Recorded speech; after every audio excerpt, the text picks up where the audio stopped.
푸른솔 마을의 정적을 깨고 지붕을 두드리는 빗소리가 요란했다. 강지욱은 기름때 묻은 작업복 소매로 이마의 땀을 훔쳤다. 낡은 벽시계는 밤 8시 45분을 가리키고 있었다. 또 늦은 밤이었다. 정비소 유리문 너머로 15살 딸 소희가 작은 사무실 공간 책상에 앉아 스탠드 불빛 아래 수학 숙제에 열중하는 모습이 보였다. 지욱은 작업 중이던 엔진을 내려다보며 한숨을 내쉬었다. 5시간만 더 일하면 어쩌면 이번 달 정위세를 소희의 대학 등록금 통장에 또다시 손대지 않고 낼 수 있을지도 몰랐다. 이미 위험할 정도로 바닥을 드러낸 통장이었다. 아빠 사무실에서 소희가 불렀다. 박 할아버지 문자 왔어요. 아빠 좋아하시는 김치찌개 끓여서 우리 집 오븐에 넣어두셨대요. 열쇠 가지고 들어가셨다고. 지욱은 피곤함 속에서도 미소를 지었다. 고맙다고 전해드려. 우린 너무 늦진 않을 거야. 소희가 다시 숙제로 돌아가자 지욱의 시선은 딸에게 머물렀다. 아내 유나의 눈을 꼭 닮은 딸이었다. 총명하고 단호하며 친절한 눈. 유나가 세상을 떠난 지 벌써 5년이었지만 때때로 슬픔은 여전히 물리적인 타격처럼 그를 덮쳤다. 특히 오늘 같은 밤 홀로 딸을 키우는 무게, 그들의 형편에도 불구하고 딸에게 마땅히 해줘야 할 모든 것을 해주려 애쓰는 무게를 느낄 때면 더욱 그랬다. 요란한 전화벨 소리가 그의 상념을 깨뜨렸다. 지욱은 다시 한번 손을 닫고 전화를 받았다.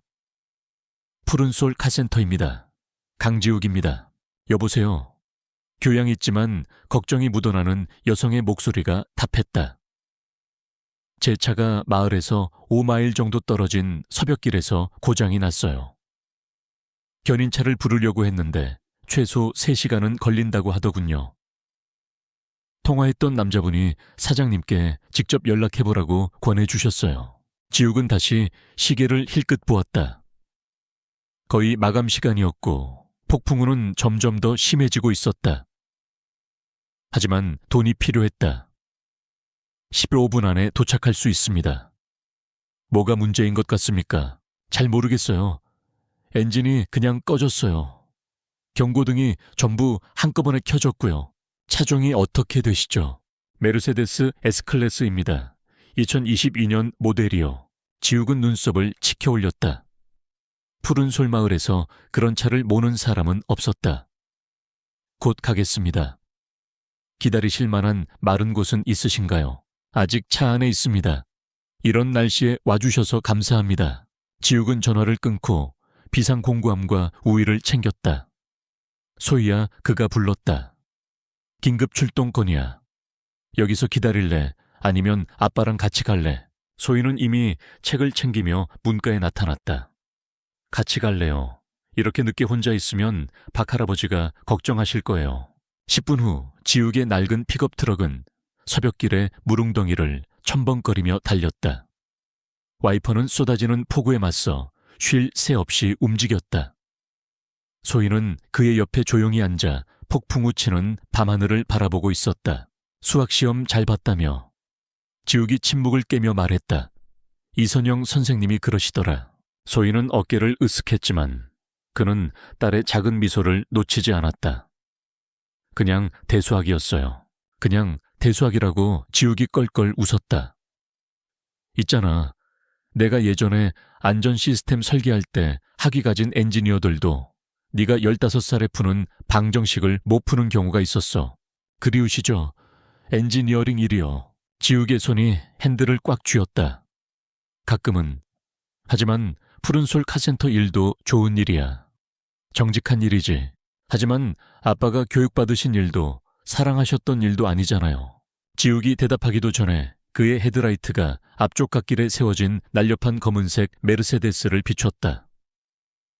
그 뒤에는 파란색 세단 한 대가 주차되어 있었다. 예상치 못한 상황이었다. 벌써 누가 도와주러 온 모양인데. 지욱이 차를 세우며 말했다. 메르세데스에 다가가자 차 안에서 한 여자가 전화 통화를 하는 모습이 보였다. 그녀는 그들을 발견하고 재빨리 통화를 끊고는 커다란 검은색 우산 아래로 나왔다.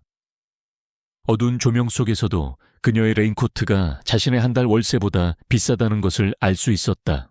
운전석 문은 열려 있었고 실내 등 불빛이 비 내리는 어둠 속으로 새어나오고 있었다. 강지욱 씨, 맞으시죠? 그녀가 물었다. 저는 한서연입니다. 이렇게 빨리 와주셔서 감사합니다. 지욱이라고 불러주십시오. 이쪽은 제 딸 소희입니다. 한서연은 진심 어린 미소로 소희에게 고개를 끄덕였다. 안녕 소희 양. 다른 차는요? 지욱이 파란색 세단을 가리키며 물었다. 아, 그건 토마스예요. 제 운전기사죠. 시카고에서 돌아오는 길에 저를 따라오고 있었어요. 오늘은 제가 직접 운전했거든요. 지욱은 고개를 끄덕였다. 운전기사를 둘 만큼 부유한 여자가 직접 운전을 선택했다는 정보를 처리하며 흥미로웠다. 한번 살펴보겠습니다. 지욱이 메르세데스로 다가갔다. 언제부터 이상이 생겼습니까? 한 20분 전쯤에요.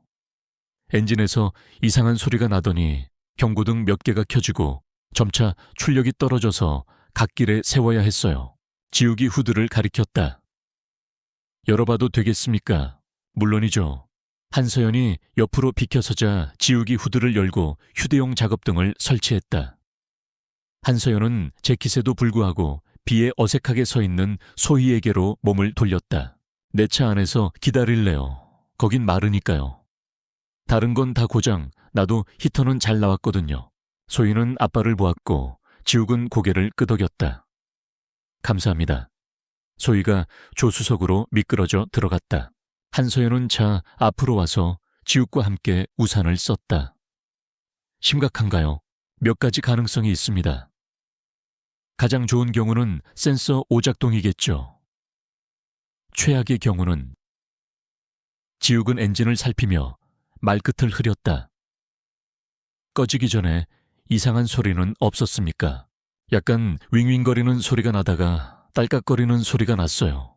지욱은 고개를 끄덕였다. 그의 숙련된 손이 체계적으로 진단 절차를 밟아나갔다. 이렇게 비싼 차가 고속도로에서 고장나면 안 되죠.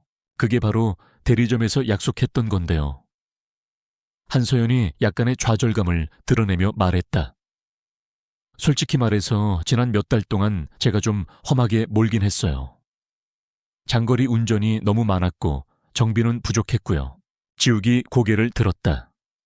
그녀의 인정에는 상쾌할 정도로 솔직한 구석이 있었다. 그가 만났던 대부분의 부유한 고객들은 제조사나 정비사 자신을 제외한 누구에게든 책임을 돌리려 했을 것이다. 몇 분 후 그가 말했다. 타이밍 체인 텐셔너가 고장 난 것 같군요. 그 과정에서 밸브 몇 개도 손상됐고요. 메르세데스인데 비싸겠네요. 아주요. 하지만 오늘 밤 안에는 다시 도로로 나갈 수 있게 해드릴 수 있습니다. 적어도 집이나 정비소까지 가실 수 있을 만큼은요. 완벽한 수리는 아니겠지만요. 한서연은 고개를 끄덕였다. 그것만으로도 정말 감사하죠. 이런 끔찍한 날씨에 사장님과 따님을 밖에 있게 해서 죄송하고요. 저희 일인걸요. 지욱이 간단하게 대답했다. 그가 일하는 동안 한서연은 가끔씩 그에게 공구를 건네주었는데 그가 무엇을 필요로 하는지 아는 그녀의 지식에 그는 놀랐다. 비는 계속해서 그들 주위로 쏟아졌지만 그들은 편안한 리듬을 찾아냈다. 때때로 지욱은 차 안을 힐끗 보았는데 소희가 한서연에게 휴대폰으로 무언가를 보여주며 함께 웃고 있는 듯했다. 따님이 아주 총명해 보이네요. 한서연이 말했다. 반에서 1등이에요. 공학을 공부하고 싶어 하고요. 아버지 발자취를 따르려는 거군요. 지욱이 잠시 멈칫했다.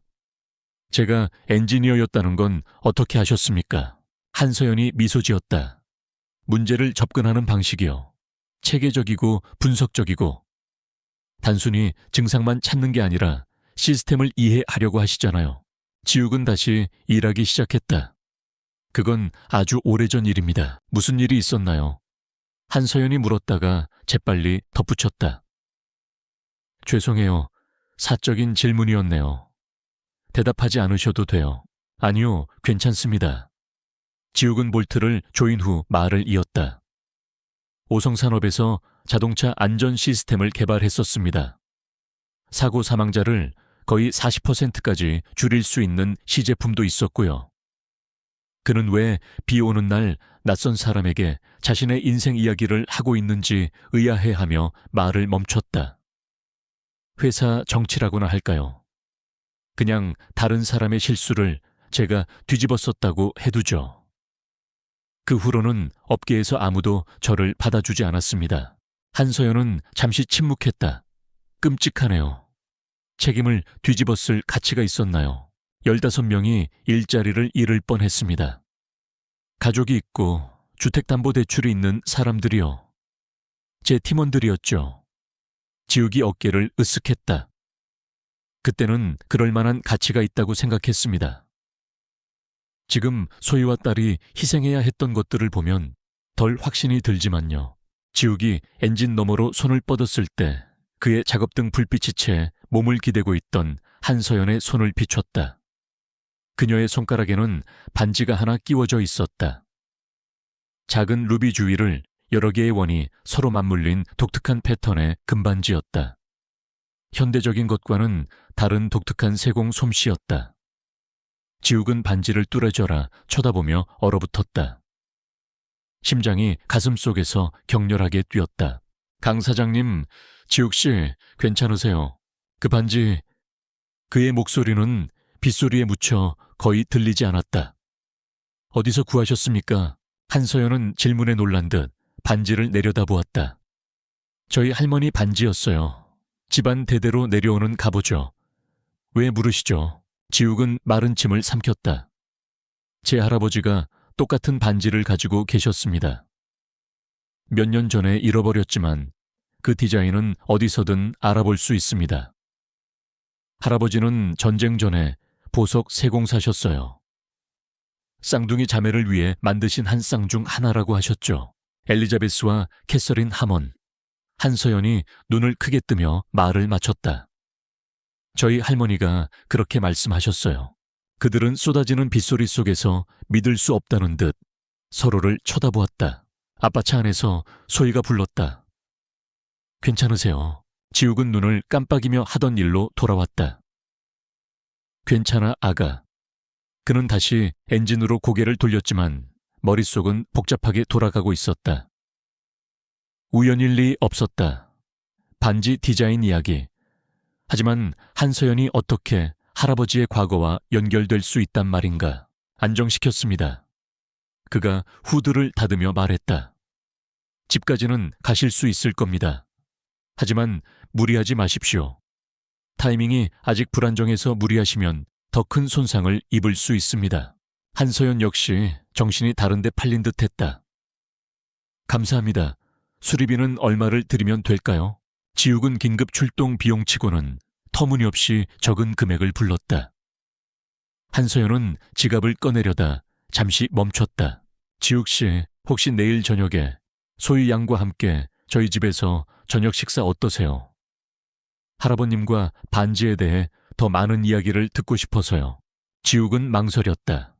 한서연 같은 사람들이 자신 같은 사람을 저녁 식사에 초대하는 일은 없었다. 그럼에도 불구하고 그는 자신도 모르게 대답하고 있었다. 영광입니다. 훌륭하네요. 벚꽃길에 있는 호숫가 집이에요. 하갑시에 뵙죠. 지욱은 고개를 끄덕이고는 한서연이 차로 돌아가는 것을 지켜보았다. 소희가 차에서 내려 아빠 옆으로 왔다. 메르세데스는 건강하지는 않았지만 작동 가능한 상태로 우르릉거리며 시동이 걸렸다. 좋은 분 같아요. 그들이 트럭으로 돌아가며 소희가 말했다. 제가 생각했던 것과는 달라요. 그래. 지욱은 빗속으로 사라지는 테일라이트를 바라보며 동의했다. 나도 전혀 예상하지 못했어. 집으로 돌아오는 길에 지욱은 머릿속에서 반지의 이미지를 떨쳐낼 수 없었다. 유나가 죽은 후 그는 운명이나 숙명 같은 것을 믿지 않게 되었다. 하지만 오늘 밤 폭풍우 속에서 우연한 긴급 출동에서 그는 가족 과거의 한 조각이 가장 뜻밖의 장소에서 다시 나타나는 것을 보았다. 한서연과 할아버지 반지 사이에 어떤 연결고리가 존재하든 지욱은 한 가지는 확실히 알았다. 그의 삶이 이제 막 상상조차 할 수 없는 방식으로 변하기 시작했다는 것을. 다음 날 아침 강지욱은 평소보다 일찍 푸른솔 카센터에 도착했다. 어젯밤 한서연과의 만남과 그 반지에 대한 생각이 밤새도록 머릿속을 떠나지 않았다. 그는 가게 사무실 바닥 및 수십 년간의 이사와 삶의 변화 속에서도 살아남은 할아버지 강대현의 유품이 담긴 낡은 금속 잠금 상자를 숨겨둔 곳으로 향했다. 아직 백씨 아저씨가 출근하기까지는 1시간이나 남아 있었다. 가게는 조용했다. 지욱은 다른 리놀륨 바닥에 무릎을 꿇고 헐거워진 마루판을 들어 올려 먼지 쌓인 상자를 꺼냈다.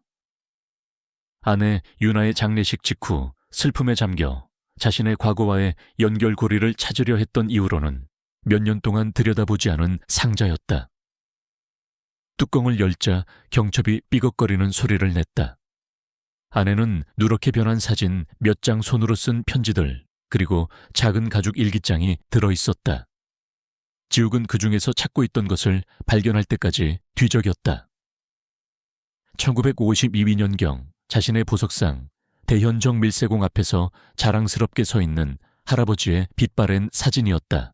지욱은 사진을 뒤집어 적힌 글귀를 읽었다. 강대현, 대현정밀세공, 서울, 서울. 지욱이 혼잣말로 속삭였다. 한서연의 사업 본사가 있는 바로 그 도시였다. 그는 계속해서 상자를 뒤지다가 할아버지의 정교한 손길이 담긴 작은 스케치 한 장을 찾아냈다. 보석 주위를 여러 개의 원이 서로 맞물린 한 쌍의 반지 디자인이었다. 여백에는 E와 K 자매금 루비, 영원한 연결의 상징이라는 메모가 적혀 있었다. 가게 문 위에 종이 울리며 지욱을 놀라게 했다. 강 사장 벌써 나왔나? 백씨 아저씨의 목소리가 들려왔다. 지욱은 재빨리 내용물을 제자리에 놓고 상자를 숨겨둔 곳에 다시 밀어넣은 뒤 마루판을 덮었다. 사무실에 있습니다. 그가 무릎에 먼지를 털며 일어서며 대답했다. 백씨 아저씨가 문가에 나타났다. 그의 주름진 얼굴에는 걱정이 서려 있었다. 68배 그는 예전보다 움직임이 느렸지만 정신은 여전히 날카로웠다. 웬일로 이렇게 일찍 나왔나? 별일 없는 게지. 괜찮습니다. 그냥 서류 작업 좀 하려고요. 백씨 아저씨는 의심스러운 눈초리로 그를 쳐다보았다. 어젯밤에 출동 나갔다고 들었는데. 그 폭풍 후에 자네랑 소희까지 끌고 나갈 정도면 보통 중요한 일이 아니었을 텐데 새벽길에서 메르세데스가 고장 났었어요. 타이밍 체인 텐셔너 문제였고요. 메르세데스 백씨 아저씨가 나지막이 휘파람을 불었다. 외지인인가? 지욱은 망설였다. 정확히는 아니고요. 한서연 씨라고 여기 호숫가에 별장이 있다고 하더군요. 백씨 아저씨의 얼굴에 알아보는 듯한 표정이 스쳐 지나갔다. 한씨네 별장 그 대저택 몇 년 동안 비어 있었는데 듣자 하니 최근에 서울 갑부가 샀다고 하던데 그 사람이 그 사람인가 보군. 지욱은 고개를 끄덕였다. 그의 마음은 여전히 반지와 스케치에 머물러 있었다. 긴급 출동비는 제대로 받았나? 네, 사실 오늘 저녁에 저희를 저녁 식사에 초대했어요. 백씨 아저씨의 눈썹이 치켜 올라갔다. 한씨네 저택에서 저녁 식사를 강지욱 사장 출세했네 그려. 지욱은 고개를 저었다. 그런 거 아닙니다. 그냥 그는 어떻게 설명해야 할지 몰라 잠시 말을 멈췄다. 감사의 표시라고나 할까요? 전화벨이 울려 지욱은 더 이상의 설명을 피할 수 있었다. 백씨 아저씨가 전화를 받는 동안 지욱은 그날의 예약 차량을 준비하기 위해 정비구역으로 빠져나왔지만 그의 생각은 온통 할아버지의 반지 디자인과 너무나도 뜻밖의 그의 삶에 나타난 그 여자에 대한 생각으로 가득 차 있었다. 늦은 오후가 되자 불안감이 지욱의 위장을 갉아먹기 시작했다. 그는 몇 년 동안 사교적인 저녁 식사에 가본 적이 없었다. 아내 유나가 병으로 그들의 삶을 잠식하기 전에는 그랬지만 호숫가 대저택에서의 저녁 식사는 상상도 못할 일이었다. 아빠 늦겠어요. 작은 욕실에서 한정된 도구로 검은 곱슬머리를 길들이려 애쓰던 소희가 불렀다. 거의 다 됐어. 지욱이 대답했지만 그는 여전히 초라한 옷장을 보며 절망하고 있었다. 그는 마침내 유나가 마지막 결혼기념일에 사준 괜찮은 바지 한 벌과 파란색 버튼다운 셔츠를 골랐다. 그들이 소박한 단층 집에서 나왔을 때 길 건너 현관에서 박 할아버지가 기다리고 있었다. 두 사람 보기 좋네. 길 건너 현관에서 노인이 말했다. 데이트는 아니고요. 저녁 식사 초대받았어요. 지욱이 소희를 트럭에 태우며 설명했다. 기다리지 마세요, 할아버지. 노인이 껄껄 웃었다. 내 나이엔 절대 안 기다리지. 도로시랑 나는 현관등 켜놓고 있을게. 벚꽃길로 향하는 길은 그들의 노동자 계층 동네에서 푸른 솔마을의 부유한 주민들이 여름 별장을 소유한 호화로운 호수 지역으로 이어졌다. 한서연이 알려준 주소에 가까워지자 소희는 얼굴을 창문에 바짝 붙였다. 아빠 저긴 아닐 거예요. 지욱이 호수를 내려다보는 우아한 장인 스타일의 집으로 이어지는 길고 구불구불한 진입로로 접어들자 소희가 속삭였다. 그 집은 지욱이 두려워했던 것만큼 화려하지는 않았지만 크고 세련되었으며 내부에서는 따뜻한 조명이 빛나고 있었다. 지욱은 낡은 트럭을 날렵한 BMW와 새로 수리된 한서연의 메르세데스 옆에 주차했다. 그들이 현관문에 도착하기도 전에 문이 활짝 열리며 평상복 바지와 심플한 블라우스를 입은 한서연이 직접 모습을 드러냈다. 찾으셨네요. 들어오세요. 어서 그녀는 그들을 안으로 안내했고 집안은 직접 만든 음식 냄새로 가득했다. 지욱은 놀랐다. 그는 전문 요리사나 케이터링을 예상했지 한서연이 직접 요리하는 듯한 모습은 아니었다. 잡채 좋아하시길 바래요. 그녀가 넓은 주방으로 그들을 안내하며 말했다. 저희 할머니 레시피인데 제가 집을 태우지 않고 만들 수 있는 몇 안 되는 음식 중 하나예요. 냄새가 정말 좋아요. 소희가 격식 없는 분위기에 눈에 띄게 긴장을 풀며 말했다. 도와드릴까요? 지욱이 제안했다. 사실은 네. 샐러드는 아직 버무려야 하거든요. 지욱이 한서연의 저녁 식사 준비를 돕는 동안 그는 식탁에 놓인 식기가 3개뿐이라는 것을 알아차렸다. 직원도 운전기사도 사업 동료도 없었다. 오직 그들 3사람뿐이었다. 이상할 정도로 친밀한 느낌이었다. 저녁 식사 동안 대화는 지욱이 예상했던 것보다 훨씬 쉽게 흘러갔다. 한서연은 소희에게 학교 생활에 대해 물었고 대체 에너지원에 대한 10대 소녀의 열정적인 과학 프로젝트 설명에 진심으로 귀를 기울였다. 정말 인상적이네요. 한서연이 말했다. 저희 한서재단에서 그 분야 연구비를 지원하고 있어요. 내년에 저희 청소년 과학 이니셔티브에 지원해보는 건 어때요? 소희의 눈이 커졌다. 정말요? 정말 굉장할 것 같아요. 경쟁이 치열하다는 건 경고해두죠. 한서연이 미소 지으며 덧붙였다. 하지만 제가 들은 바로는 강력한 경쟁자가 될 것 같네요. 메인 코스를 마칠 무렵 지욱은 마침내 하루 종일 그의 마음속을 불태웠던 질문을 던졌다. 그 반지 좀 더 자세히 봐도 될까요? 한서연은 고개를 끄덕이며 손가락에서 금반지를 빼서 그에게 건넸다. 저희 집안에서 3대째 내려오는 거예요. 할머니께서는 증조할머니를 위해 특별히 제작된 거라고 하셨어요. 지욱은 할아버지의 스케치 기억과 비교하며 반지를 신중하게 살폈다. 세공 솜씨는 틀림없었다. 여러 개의 원이 복잡하게 맞물린 패턴 정교하게 세팅된 루비 반지 안쪽의 미세한 각인 KDH 정밀세공 서울 7952. 지욱이 소리 내어 읽었다. 제 할아버지 이니셜입니다. 강대현. 할아버지는 전쟁 후 서울 시내에서 작은 가게를 하셨어요. 이 반지들은 특별하다고 어릴 때 헤어졌다가 어른이 되어 재회한 쌍둥이 자매를 위해 만든 거라고 항상 말씀하셨죠. 한서연은 그를 쳐다보았다. 그녀의 침착함이 처음으로 흔들렸다. 저희 할머니가 해주시던 이야기랑 똑같아요. 박은주, 박은경. 대공황 시절 부모님이 두 아이를 다 먹일 형편이 안 돼서 헤어졌다고 했어요. 한 명은 친척 집으로 보내지고 다른 한 명은 남겨졌죠. 20년 후에 서로를 찾아서 재회의 상징으로 똑같은 반지를 주문 제작했다고 하셨어요. 제 할아버지가 특별히 맞물린 원으로 디자인하셨어요. 다시는 끊어질 수 없는 영원한 유대의 상징으로요. 지우기 말을 마쳤다. 한서연은 생각에 잠긴 듯 반지를 만졌다. 은주 할머니가 제 증조 할머니세요. 그분은 여동생 은경 할머니가 50년대 후반에 서쪽으로 이사 가면서 반지의 짝을 잃어버렸다고 항상 말씀하셨죠. 그래서 제 할아버지께 그 반지가 가게 된 거군요. 지우기 깨달았다. 할아버지는 58년에 가족들을 데리고 부산으로 이사하셨어요. 아마 두 번째 반지를 수고비나 기념품으로 받으셨을 겁니다. 언젠가는 돌려줘야 한다고 항상 말씀하셨지만 그 가족과 연락이 끊겼다고 하셨어요. 무거운 침묵이 그들 사이에 내려앉았다.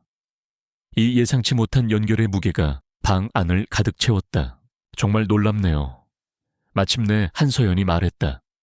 이 지역의 수많은 정비사 중에 하필이면 제가 당신이 저를 찾을 수 있는 곳에서 고장이 나다니요. 저는 우연을 믿지 않습니다. 지욱이 인정했다. 저도요. 한서연이 디저트로 커피와 소박한 사과 타르트를 내놓자 대화는 그들의 현재 삶으로 옮겨갔다. 지욱은 자신도 모르게 오성산업에서 일했던 이야기와 경력이 무너지기 전에 개발했던 안전 시스템에 대해 털어놓았다. 시제품은 혁명적이었어요. 그의 목소리에는 여전히 그 일에 대한 열정이 남아있었다. 충돌 가능 시나리오를 몇 초 전에 감지하는 예측 분석을 사용했죠. 표준 에어백을 넘어서는 보호 조치를 취할 충분한 시간이었어요. 수천 명의 생명을 구할 수도 있었을 겁니다. 무슨 일이 있었던 거죠? 한서연이 물었다. 지욱의 표정이 어두워졌다. 오상훈이 문제였죠. 회장 아들이요. 공식적으로는 프로젝트 책임자였지만 실제로는 거의 나타나지 않았어요. 엔지니어링보다는 회사 정치에 더 관심이 많았죠. 투자자들을 위한 시연회에서 첫 번째 시제품이 실패했을 때 그는 희생양이 필요했어요. 그래서 당신에게 뒤집어 씌운 거군요. 한서연이 결론 내렸다. 제가 그렇게 하도록 내버려 뒀어요. 다른 선택은 제 팀 전체가 해고되는 걸 지켜보는 거였으니까요.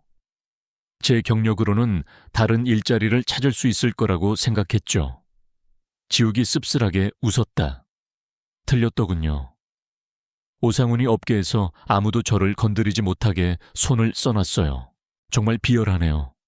한서연의 목소리에는 진심 어린 분노가 담겨 있었다. 아빠는 한 번도 싸우지 않았어요. 소희가 어른들을 놀라게 하며 끼어들었다. 그러셨어야 했는데. 아빠 디자인이 문제가 아니었어요. 시연회 전날 밤 누군가 시제품을 손댔어요. 아빠는 알고 계셨지만 증명할 수가 없으셨죠. 지욱은 딸을 쳐다보았다. 그걸 어떻게 알았니? 엄마가 돌아가시기 전에 말씀해 주셨어요. 우리 아빠가 어떤 사람인지 아는 게 중요하다고 하셨어요. 아빠 같은 정직함은 드물다고요. 지욱은 딸의 말에, 그리고 유나가 그들의 선택의 결과로 힘들어하면서도 그의 선택을 이해하고 가치 있게 여겼다는 사실을 깨닫고 북받쳐 오르는 감정을 가까스로 삼켰다. 한서연은 명백한 연민의 눈빛으로 그들을 지켜보고 있었다. 아내분이 정말 대단한 분이셨나 봐요. 그랬죠. 지욱이 부드럽게 동의했다. 저녁 시간이 끝나갈 무렵 한서연은 그들을 문까지 배웅했다. 오늘 밤 두 분 다 와주셔서 기뻤어요. 대화를 계속하고 싶네요. 어쩌면 이 반지들이 어떻게 헤어지게 되었는지 그 미스터리를 풀 수 있을지도 모르고요. 그리고 지욱 씨 그녀가 망설였다. 언젠가 당신의 안전 시스템에 대해 더 듣고 싶어요. 제 회사는 다른 여러 분야 중에서도 자동차 기술에 투자하고 있거든요. 지욱은 즉시 긴장하며 경계했다. 관심 가져주셔서 감사합니다만 제 인생의 그 부분은 끝났습니다. 한서연은 그의 경계를 받아들이며 고개를 끄덕였다. 물론이죠. 어느 쪽이든 다시 방문해 주시길 바래요. 여기 위는 꽤 외롭거든요. 외로우시다고요? 소희가 물었다. 하지만 아주 성공하셨잖아요. 한서연이 슬프게 미소 지었다. 성공과 행복이 항상 같은 건 아니란다, 소희야. 내가 아주 힘들게 배운 교훈이지. 한서연과의 저녁 식사 후 일주일이 흘렀지만 그녀에게서는 아무런 연락이 없었다. 강지욱은 그것이 최선이라고 스스로를 설득하려 했지만 카센터 전화벨이 울릴 때마다 그녀의 목소리가 아니라는 사실에 실망감을 감출 수 없었다. 다른 세상에 사는 사람들은 지속적인 관계를 맺기 어렵다는 것을 그는 알고 있었다. 사장님, 5분마다 전화기만 쳐다보시네요. 옆에서 변속기 재조립 작업을 하던 이민우가 말했다.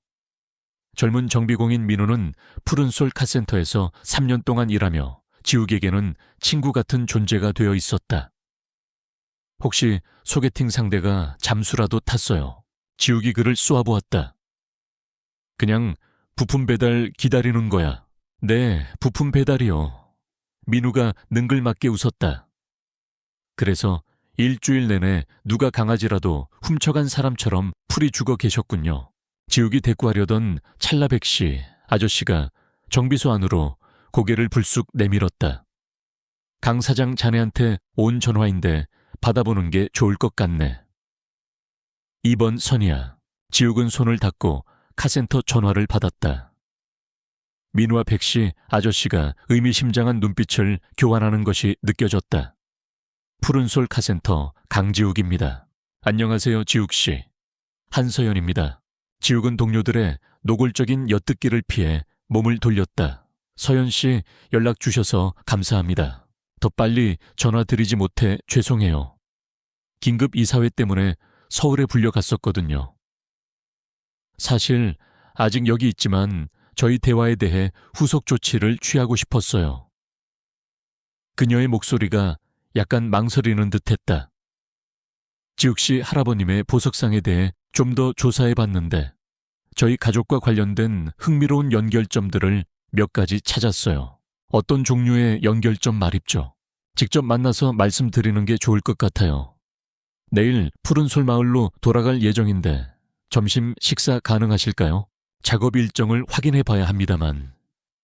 지욱이 그에게 수락하라는 과장된 몸짓을 하는 백씨 아저씨를 힐끗 보며 말했다. 물론이죠. 약속이 있으실 테니 이해합니다.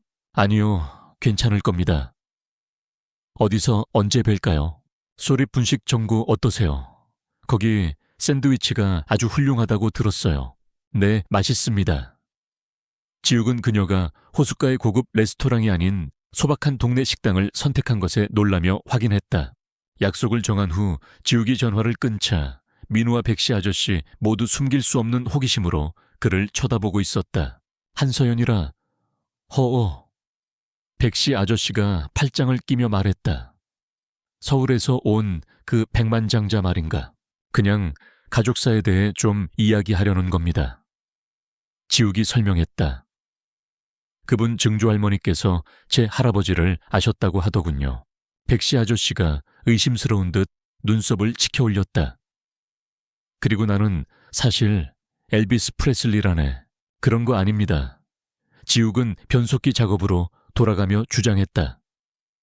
그냥 그 연결고리에 관심이 있으신 것뿐이에요. 그렇죠. 민우가 말했다. 백만장자들은 항상 시골 정비사들과의 가족관계에 엄청나게 관심이 많죠. 지욱은 그들을 무시하고 작업에 집중했지만 그들의 말은 그의 마음속에 계속 맴돌았다. 한서연은 정말로 그에게서 무엇을 원하는 걸까? 소립 분식은 중앙로와 느티나무길 모퉁이에 자리 잡고 있었다.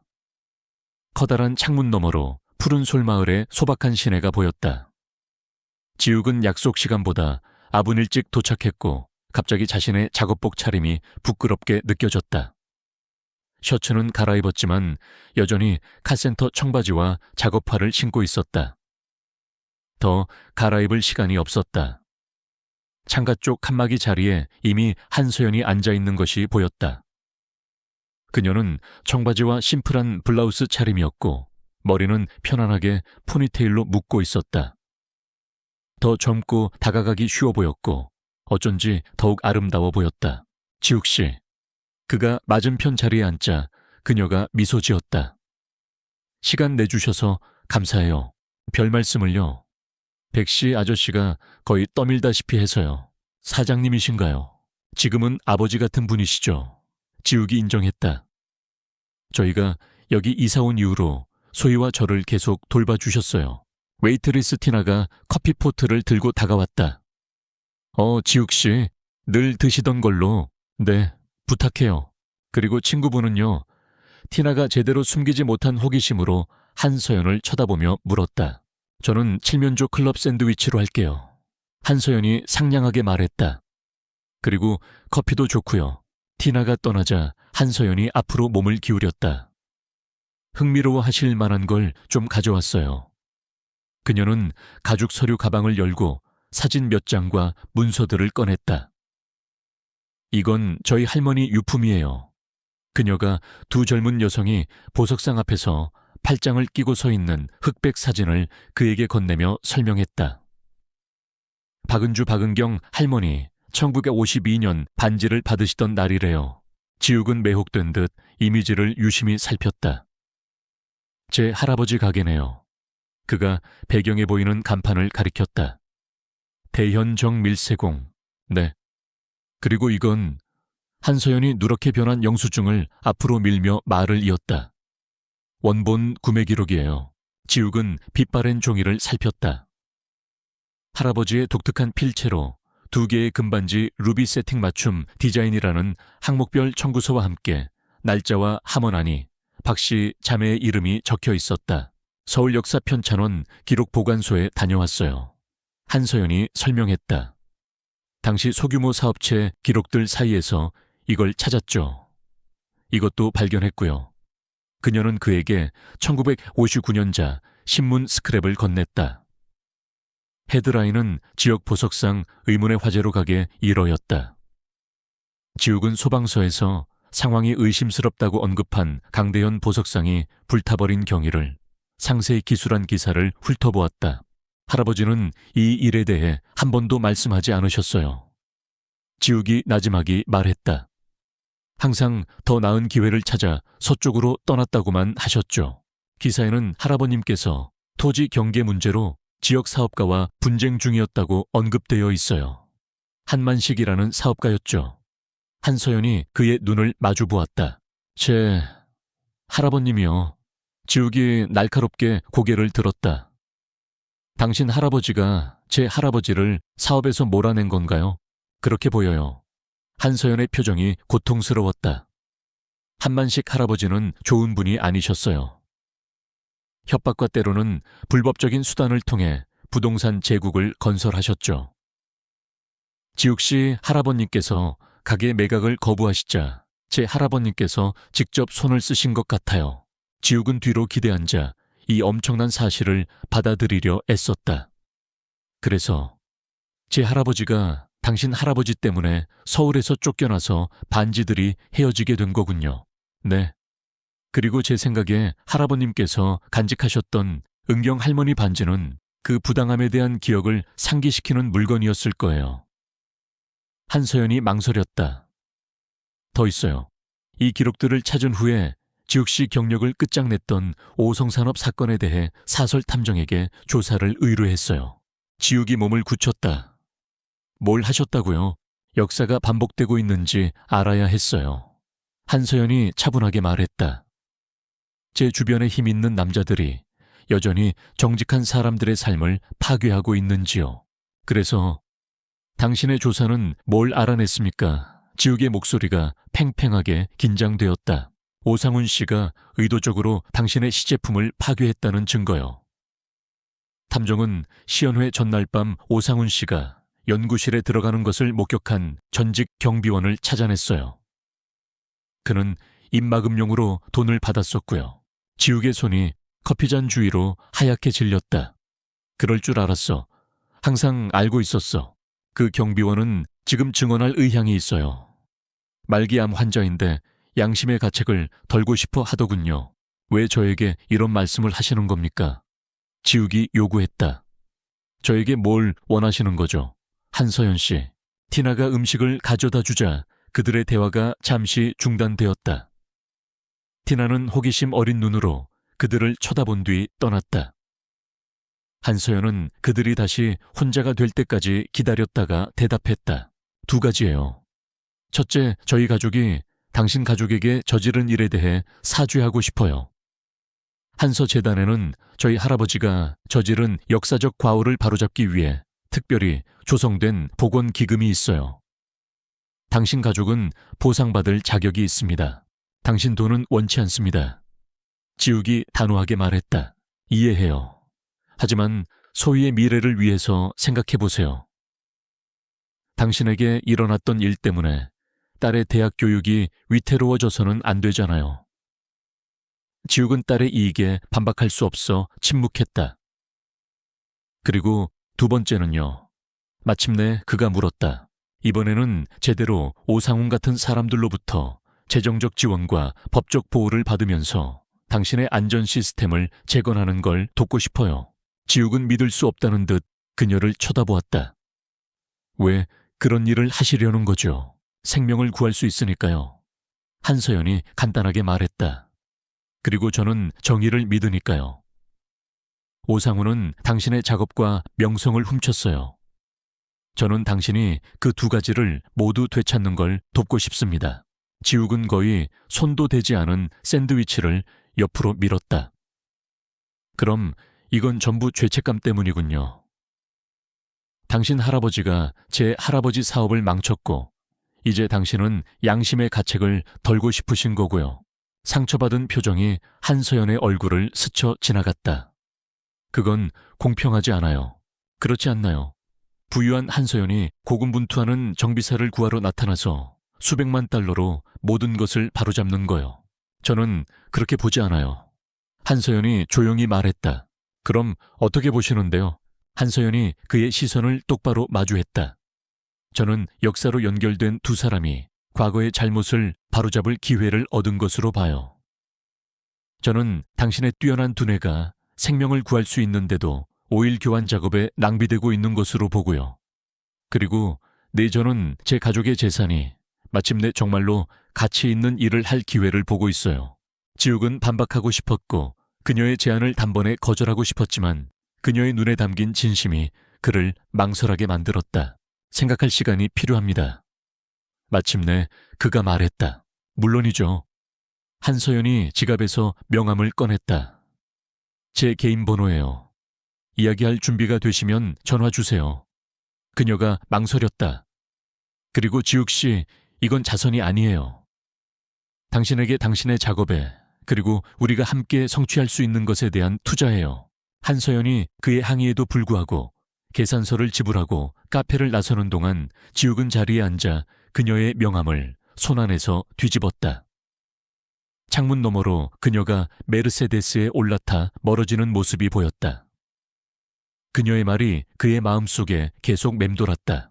한서연의 제안은 며칠 동안 강지욱의 머릿속을 떠나지 않았다. 자존심과 딸 소희의 미래를 위한 현실적인 필요 사이에서 그는 끊임없이 갈등했다. 한때 세상을 바꿀 수 있다고 믿었던 자신의 발명품. 그러나 이제는 상처와 배신감의 상징이 되어버린 안전 시스템. 그것을 다시 세상에 내놓는다는 것은 과거의 악몽과 정면으로 맞서는 일이었다. 그러던 중 소희가 학교에서 흥분된 얼굴로 돌아왔다. 아빠, 저 지역 과학 경진대회 본선 진출했어요. 이선영 선생님이 제 대체 에너지 프로젝트를 제출하셨대요.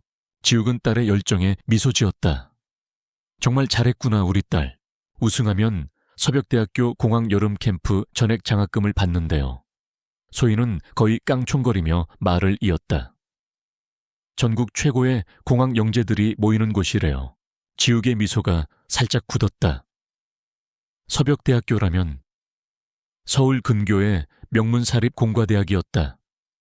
거기 등록비가 꽤 비쌀 텐데. 소희의 얼굴이 약간 어두워졌다. 네, 장학금은 수업료만 해당되고 참가비만 해도 200만 원이래요. 지욱의 심장이 내려앉았다. 200만 원은 현재 그의 형편으로는 2억 원이나 마찬가지였다. 우리가 어떻게든 방법을 찾아보자. 그가 어떻게 해야 할지 전혀 알 수 없었지만 약속했다. 그럴 줄 알았어요. 소희는 아빠에 대한 변함없는 믿음을 보였다. 아, 그리고 이선영 선생님이 아빠랑 통화하고 싶어 하세요. 중요하다고 하셨어요. 이선영 선생님은 2년 동안 소희의 수학을 가르쳤고 딸의 비범함을 진정으로 알아봐준 몇 안 되는 교육자 중 한 분이었다. 지욱은 그날 저녁 가게 문을 닫은 후 그녀에게 전화했다. 지욱 아버님, 전화 주셔서 감사합니다. 이 선생님이 말했다. 소희의 경진대회 프로젝트에 대해 의논 드리고 싶어서요. 정말 뛰어난 작품이지만 시제품을 최종 완성하려면 제대로 된 실험 장비가 필요해요. 어떤 종류의 장비 말입니까? 보통 고등학교가 아닌 대학 실험실에서나 볼 수 있는 장비들이죠. 이 선생님이 설명했다. 서벽대학교 동료들에게 연락해 봤지만 쉽지가 않네요. 지욱은 한서연의 제안과 그녀가 제공할 수 있는 자원들을 떠올렸다. 그의 자존심이 소희에게 모든 기회를 주고 싶은 아버지의 마음과 충돌했다. 제가 도움을 줄 수 있는 분을 알지도 모르겠습니다. 마침내 그가 말했다. 전화 한번 해보죠. 이 선생님과의 통화를 마친 후 지욱은 집 앞 작은 현관 계단에 앉아 한서연의 명함을 손에 들고 있었다. 저녁 공기는 서늘했고 소나무 향과 멀리서 다가오는 비 냄새를 실어왔다.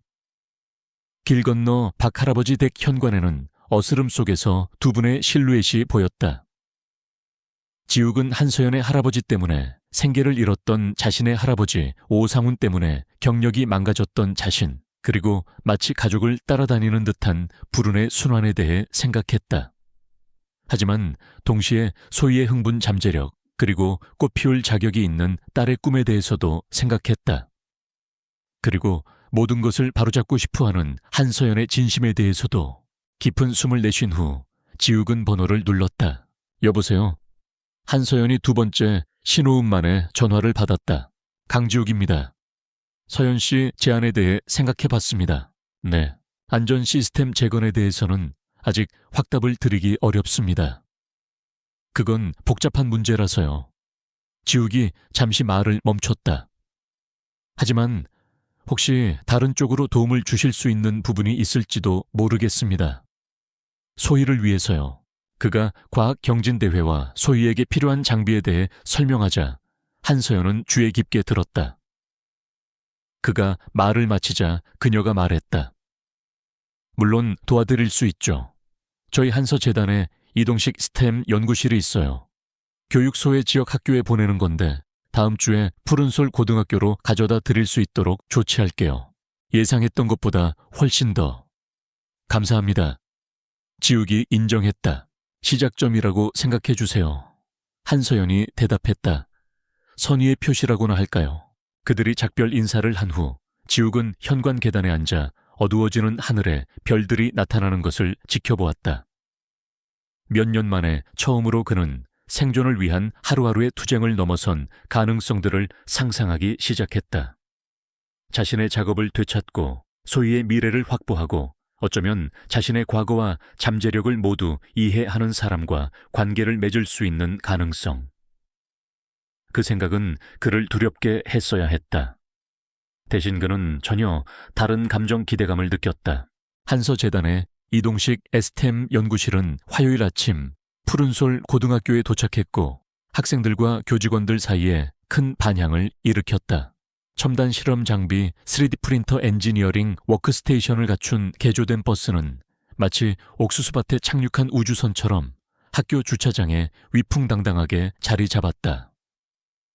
지욱은 트럭 안에서 소희가 동급생들과 함께 경외감과 불신이 뒤섞인 표정으로 연구실로 다가가는 것을 지켜보았다.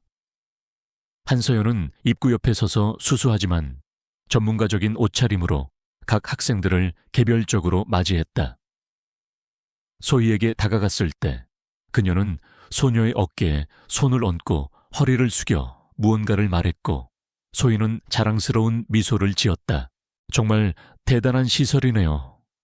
이선영 선생님이 지욱의 트럭 옆에 나타나며 말했다. 수학 선생님의 눈이 흥분으로 반짝였다. 우리 학생들이 과학에 이렇게 열광하는 건 처음 봐요. 지욱은 한서연이 전화 한 통으로 이뤄낸 현실을 여전히 받아들이지 못한 채 고개를 끄덕였다.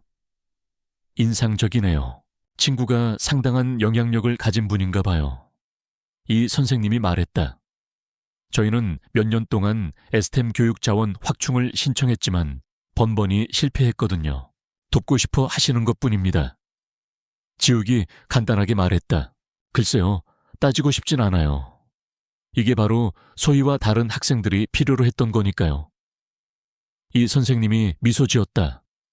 같이 들어가시죠. 한서연 씨가 특별히 아버님 오시는지 여쭤봤어요. 지욱은 망설였다. 연구실 도착을 보기 위해 카센터에서 2시간 휴가를 냈지만 백씨 아저씨는 그가 돌아오기를 기다리고 있을 터였다. 오늘은 안 되겠네요. 나중에 전화 드린다고 전해주세요. 푸른솔 카센터로 차를 몰고 가면서 지욱은 갈등을 느꼈다. 소희와 반 친구들에 대한 한서연의 관대함은 부인할 수 없었다. 하지만 그는 여전히 그녀의 동기에 대한 미련한 의심을 떨쳐낼 수 없었다.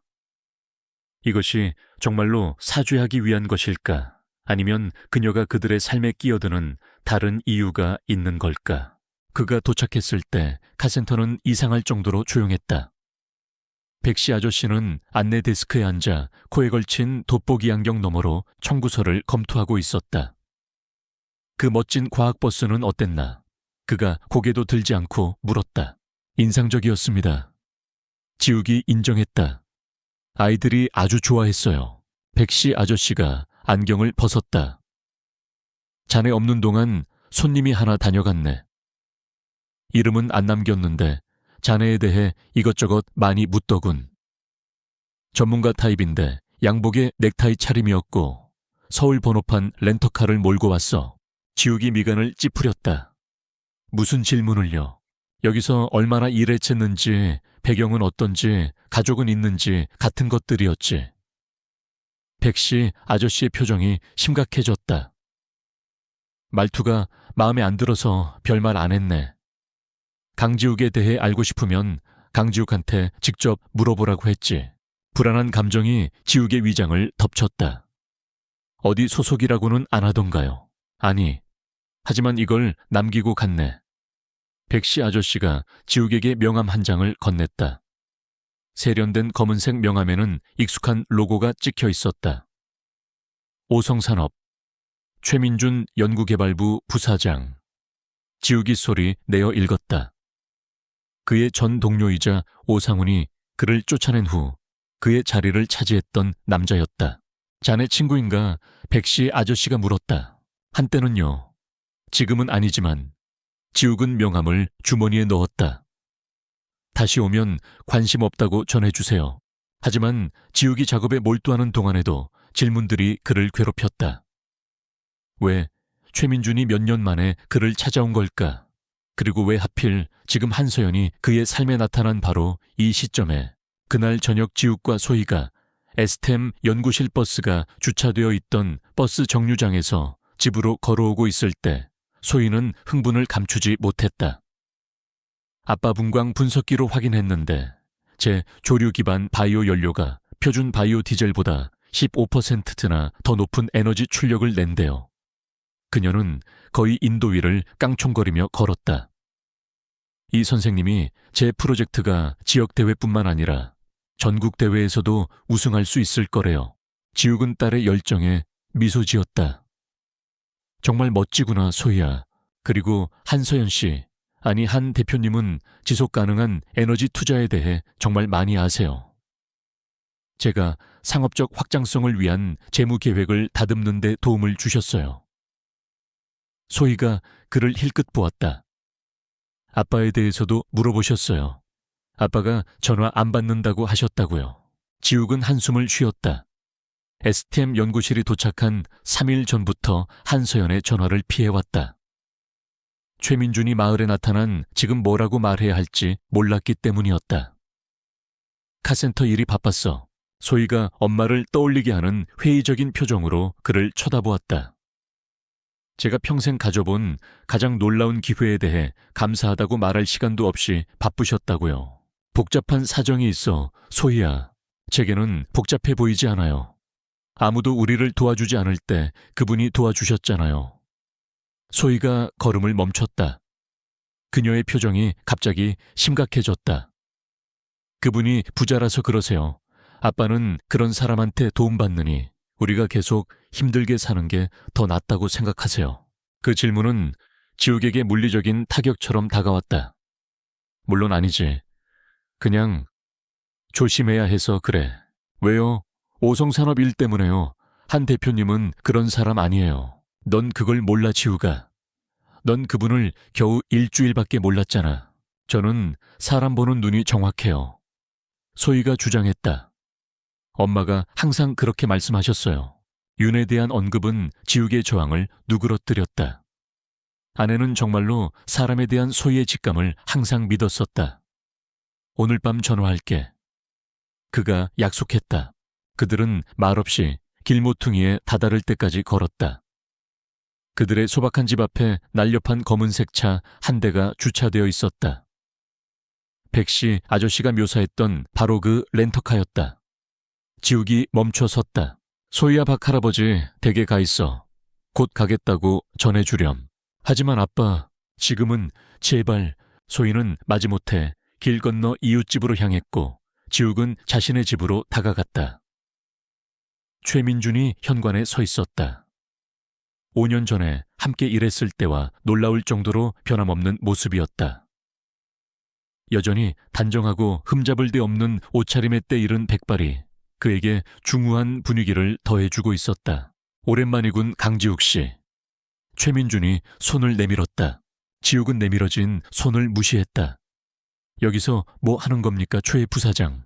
최민준은 차가운 환대에 놀라지 않은 듯 팔을 내렸다. 할 이야기가 있어서 왔습니다. 중요합니다. 오성산업 누구와도 할 이야기 없습니다. 회사 일로 온 게 아닙니다. 최민준이 주변을 힐끗 보았다. 따로 이야기할 수 있을까요? 마음은 내키지 않았지만 지욱은 문을 열었다. 10분입니다. 안으로 들어서자 최민준은 소박한 거실을 둘러보았다. 낡은 가구, 빛바랜 커튼, 새로 칠해야 할 벽. 그의 표정은 무덤덤했지만 지욱은 그의 눈에서 자신을 향한 연민의 빛을 감지했고 그 때문에 분노가 치밀었다. 뭘 원하십니까? 지욱이 요구했다. 경고하러 왔습니다. 최민준의 말투가 심각했다. 오상훈 사장이 당신과 한서연 대표가 접촉하고 있다는 걸 알고 있습니다. 그가 걱정하고 있어요. 걱정이라고요? 지욱이 씁쓸하게 웃었다. 무엇에 대해서요? 저는 이제 시골 정비사일 뿐입니다. 기억하시죠? 그가 그렇게 만들었지 않습니까?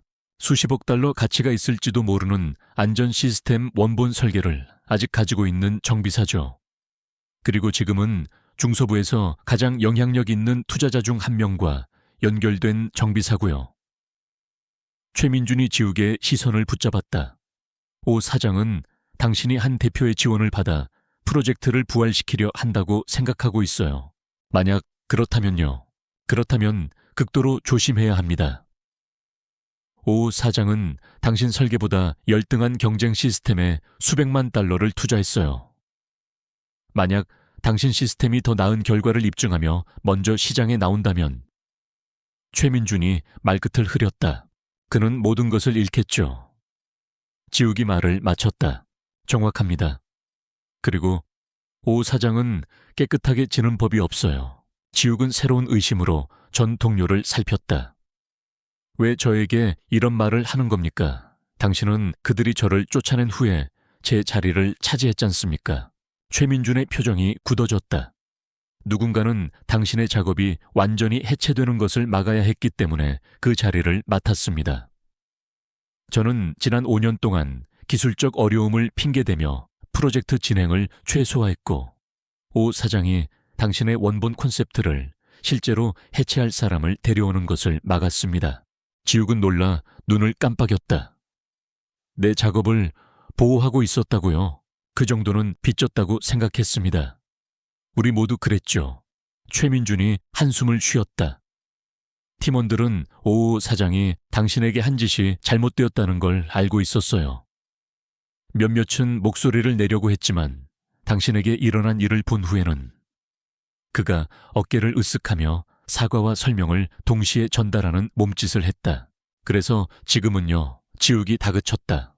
지금 오 사장은 공황 상태입니다. 한서연 대표가 당신에게 평판을 걸지 못하도록 당신을 더욱더 불신하게 만들 계획을 세우고 있어요.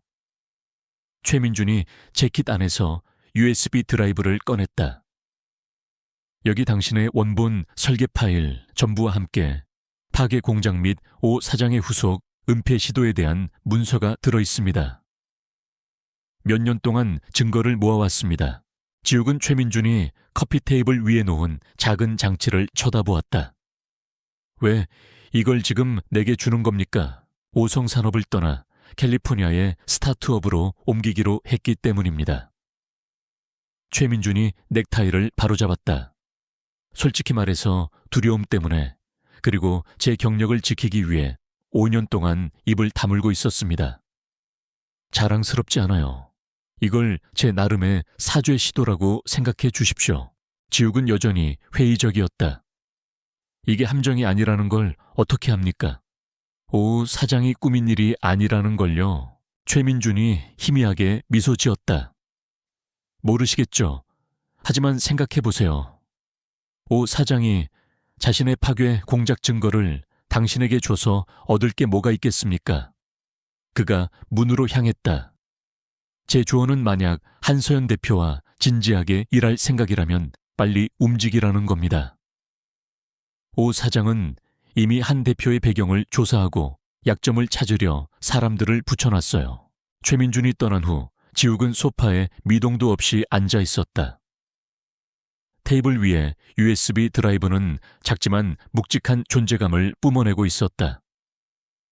마침내 그는 기본적인 기능만 간신히 수행하는 중고 노트북을 가져와 드라이브를 삽입했다. 그가 발견한 것은 그의 예상을 뛰어넘었다.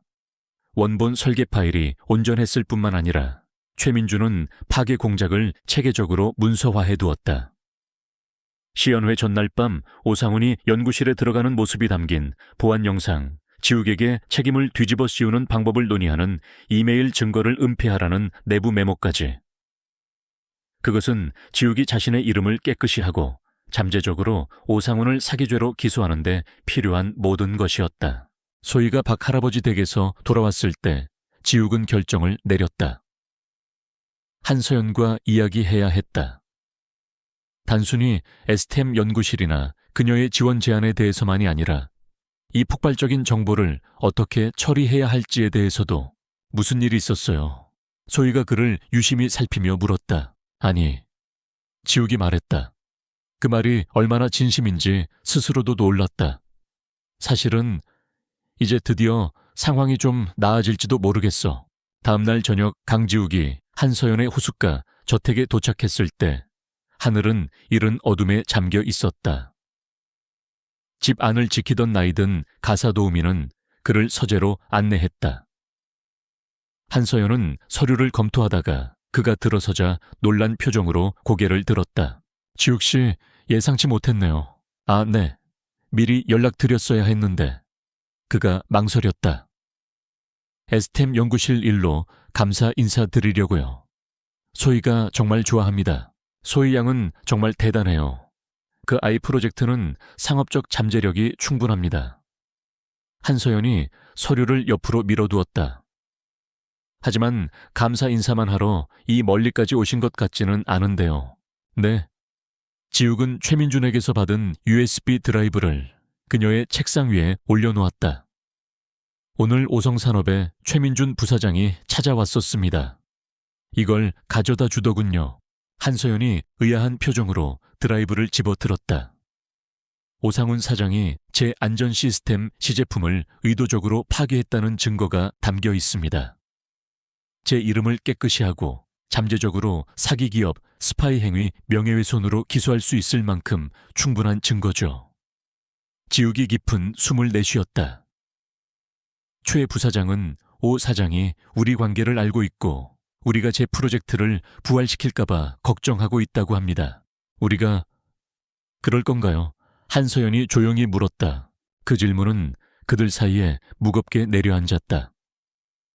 지욱은 며칠 동안 그 질문을 피해왔다. 욕망과 두려움, 과거의 상처와 미래의 가능성 사이에서 갈등했다. 그러고 싶습니다. 마침내 그가 인정했다. 하지만 두렵습니다. 오상훈뿐만 아니라 다시 실패할까봐 무언가를 향해 손을 뻗었다가 놓쳐서 소희를 실망시킬까봐 두렵습니다. 한서연의 표정이 부드러워졌다. 보여드릴 게 있어요. 그녀는 그를 데리고 저녁 식사 때는 보지 못했던 방 임시 작업 공간으로 개조된 서재로 안내했다.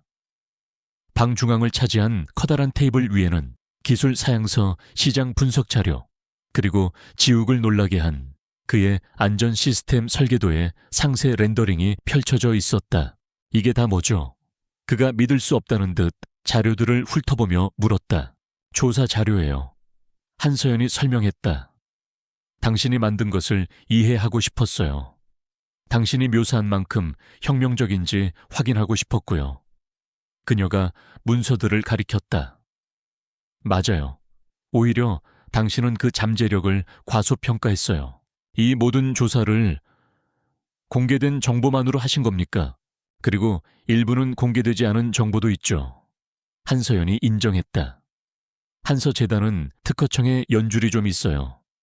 당신의 예비 출원서가 아주 철저했더군요. 지욱은 테이블 주위를 돌며 한서연이 수집한 작업물들을 살폈다. 그를 놀라게 한 것은 그녀의 조사의 철저함뿐만이 아니었다. 여백에 적힌 그녀의 메모들 실행에 대한 통찰력 있는 질문들, 개선된 재료에 대한 제안들, 제조 확장성에 대한 고려사항들이었다. 이해하시는군요. 그가 불현듯 깨달았다. 단순히 사업적인 측면이 아니라 이 공학적인 부분까지도요. 한서연이 희미하게 미소 지었다. 기계공학과 경영학 학위가 둘 다 있거든요. 재단을 맡기 전에는 풍력 터빈 부품을 설계했었어요. 지욱은 놀라 그녀를 쳐다보았다. 그가 온라인에서 찾아본 그녀에 대한 어떤 기사에도 이런 내용은 없었다. 왜 그런 경력을 숨기신 거죠? 숨긴 건 아니에요.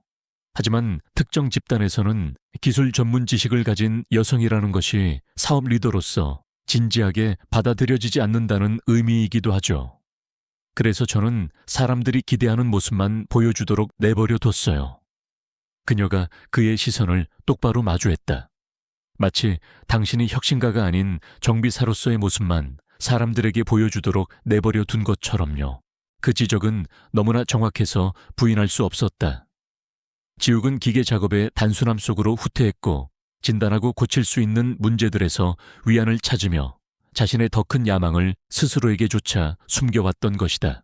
정확히 무엇을 제안하시는 겁니까? 그가 물었다. 파트너십이요. 한서연이 말했다. 당신의 설계 전문 지식과 저의 사업 자원. 오성산업과 한서투자 양쪽 모두로부터 독립적인 새로운 회사를 설립하는 겁니다. 당신의 안전 시스템을 제대로 개발하고 시장에 출시하고 잠재적으로 수천 명의 생명을 구하는 거죠.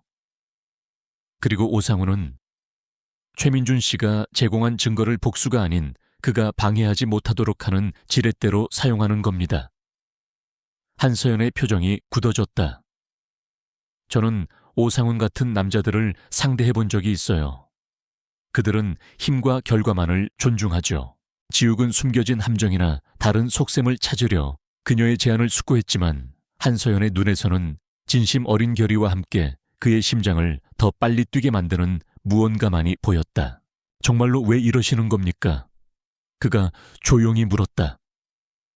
당신 할아버지가 제 할아버지에게 한 일에 대한 죄책감 때문인가요? 유망한 기술에 대한 전문가적인 관심인가요? 아니면 다른 무언가인가요? 한서연이 그의 시선을 꾸준히 마주했다. 그 모든 이유들이죠. 그리고 네 다른 무언가도 있고요. 그녀가 한 걸음 다가섰다. 저는 15년 동안 사업 제국을 건설했어요, 지욱 씨. 수십억 달러를 벌었고 중요한 사업에 자금을 지원했고 저를 원치 않았던 산업계에서 존경을 얻었죠. 하지만 그 모든 시간 동안 제가 그들을 위해 무엇을 해줄 수 있는지에 관심 없는 사람을 거의 만나보지 못했어요. 은행 계좌나 사업적 연결고리가 아닌 저를 한 인간으로 봐주는 진정한 정직함을 가진 사람이요. 그리고 그게 저라고 생각하시는 겁니까? 지욱이 진심으로 궁금해하며 물었다. 그렇다는 걸 알아요. 당신은 엄청난 이익이 될 수 있는 상황에서도 제 도움을 매번 거절했잖아요. 그녀가 미소 지었다. 화가 나면서도 이상하게 신선했어요. 지욱은 그녀의 솔직함에 웃지 않을 수 없었다. 그래서 이제부터 어떻게 할까요? 작게 시작하죠. 최민준 씨가 제공한 증거를 검토하고 오상훈을 무력화할 최선의 접근 방식에 대해 제 법무팀과 상의하는 겁니다. 그런 다음 이번에는 제대로 문서화되고 보호받으면서 당신의 설계를 재건하기 시작하는 거죠. 한서연이 잠시 말을 멈췄다. 하지만 그 모든 것보다 먼저 제가 하고 싶은 다른 일이 하나 있어요. 그게 뭔데요? 다시 한번 당신과 저녁 식사를 하는 거요. 사업이나 가족사 과거의 잘못에 대한 이야기가 아니라요. 그녀의 목소리가 부드러워졌다. 그냥 저녁 식사, 그냥 우리 둘이서요. 그 초대는 그 순간까지 둘 다 완전히 인정하지 않았던 가능성들로 가득 찬 채 그들 사이에 떠 있었다. 지욱은 거절해야 할 모든 이유들을 생각했다. 그들의 다른 세상 소유에 대한 책임감 사업과 개인적인 관계를 섞는 것의 복잡함. 하지만 지금 한서연을 바라보며 그의 작업을 그토록 철저하게 조사하고 아무런 생색도 내지 않고 소유의 학교에 자원을 가져다주고 할머니의 반지를 자신의 과거와의 연결고리로 착용하는 그 여자를 보면서 그는 아주 오랫동안 그 어떤 것도 원했던 것보다 더 간절히 얘라고 말하고 싶다는 것을 깨달았다. 좋습니다. 그가 간단하게 말했다. 한서연의 미소가 그녀의 얼굴을 환하게 밝혔다. 침착한 사업계에서 더 활기차고 다가가기 쉬운 사람으로 변하는 순간이었다. 유나가 죽은 후 처음으로 지욱은 오랫동안 묻혀 있었다고 생각했던 감정들이 꿈틀거리는 것을 느꼈다.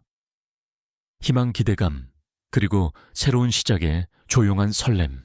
그가 떠날 준비를 할 때 한서연이 그를 문까지 배웅했다.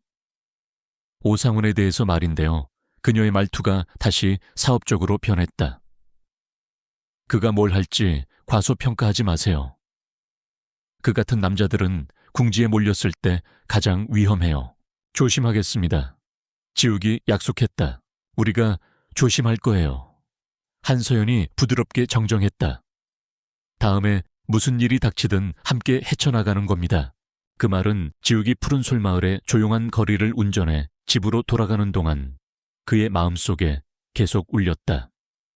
함께. 인생의 어려움에 맞서는 파트너가 있은 지 너무나 오래되었다.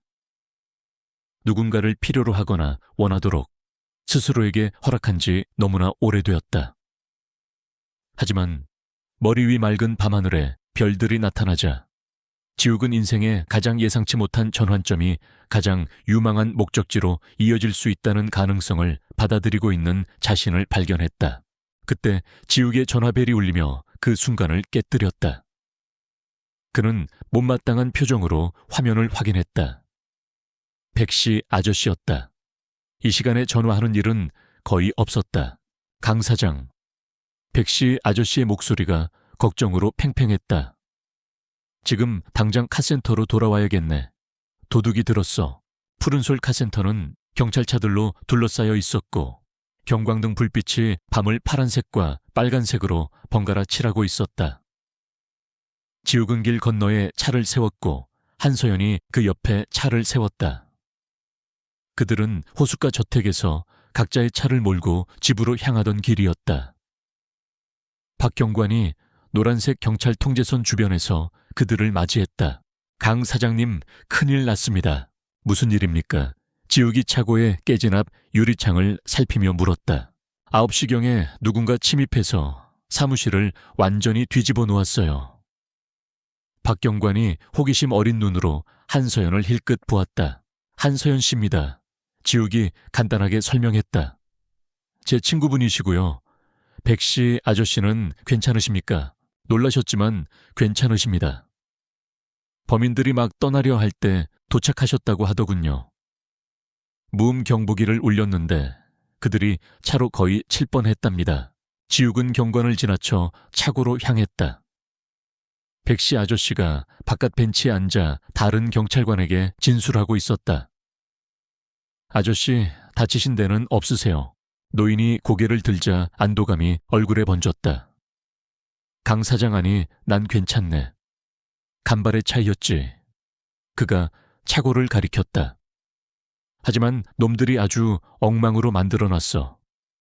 서류 캐비닛은 비워졌고 컴퓨터는 박살났고 심지어 사무실 마루판까지 다 뜯어놨더군. 지욱이 얼어붙었다. 마루판이요. 그래, 이상한 걸 노렸지 안 그런가. 마치 뭔가 숨겨둔 걸 알고 있었던 것처럼 말이야. 지욱은 바로 뒤따라온 한서연과 의미심장한 눈빛을 교환했다. 할아버지의 유품이 담긴 잠금 상자가 그 마루판 아래에 있었다. 그들이 가져갔습니까? 그가 다급하게 물었다. 백씨 아저씨가 고개를 저었다. 찾던 건 못 찾은 것 같네. 내가 보기엔 그래. 당일 현금은 우리 집 금고에 보관하고 여기엔 다른 귀중품은 없었거든. 안도감이 지욱을 덮쳤다. 그는 반지의 스케치를 꺼낸 후 잠금 상자를 집으로 옮겨두었었다. 만약 그가 의심하는 대로 오상훈이 배우라면 침입은 주된 목적을 달성하지 못한 것이었다. 안을 좀 봐도 될까요? 지욱이 박경관에게 간단히 물었다. 아무것도 만지지 않도록 조심하십시오. 감식반이 아직 작업 중입니다. 차고 내부는 재앙 그 자체였다. 공구들이 바닥에 흩어져 있었고 서류 캐비닛은 뒤집혀 있었으며 컴퓨터 장비는 파괴되어 있었다. 하지만 가장 심하게 당한 곳은 사무실이었다. 백씨 아저씨의 설명대로 마루판은 뜯겨 있었고 부서진 나무 조각들이 뾰족하게 튀어나와 있었다. 이건 단순 강도가 아니에요. 한서연이 조용히 말했다. 네. 지욱이 동의했다. 이건 오상훈이 보내는 메시지예요. 오성산업이 이런 짓을 했다고 생각하시는 겁니까? 박경관이 그들의 말을 엿듣고 물었다. 지욱은 증거 없이 오상훈 같은 거물을 고발하는 것의 의미를 알기에 망설였다. 확실히 말할 수는 없습니다만 시기가 의심스럽습니다. 무슨 시기 말입니까? 저희가 내일 오성산업의 사업 이익에 잠재적으로 영향을 미칠 수 있는 특허를 출원할 예정입니다. 한서연이 매끄럽게 설명했다. 기업 스파이 행위가 가끔 물리적인 형태로 나타나기도 하죠. 박경관은 회의적인 표정이었지만 메모를 했다. 조사해보겠습니다. 그동안 여기와 자택 보안을 강화하시는 게 좋겠습니다. 자택.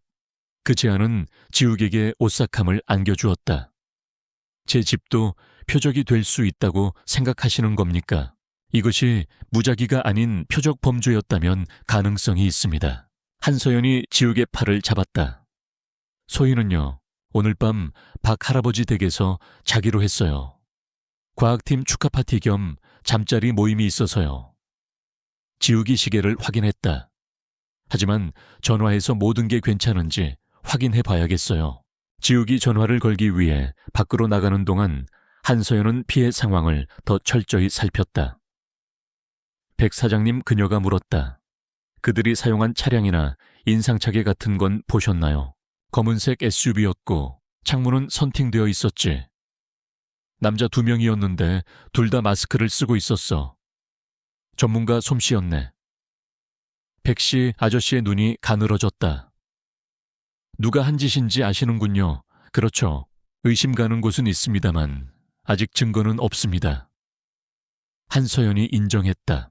지욱이 눈에 띄게 안도한 얼굴로 돌아왔다. 소희는 괜찮아요. 도롯이 아주머니가 여자애들 전부 이미 잠들었다고 하시네요. 다행이군.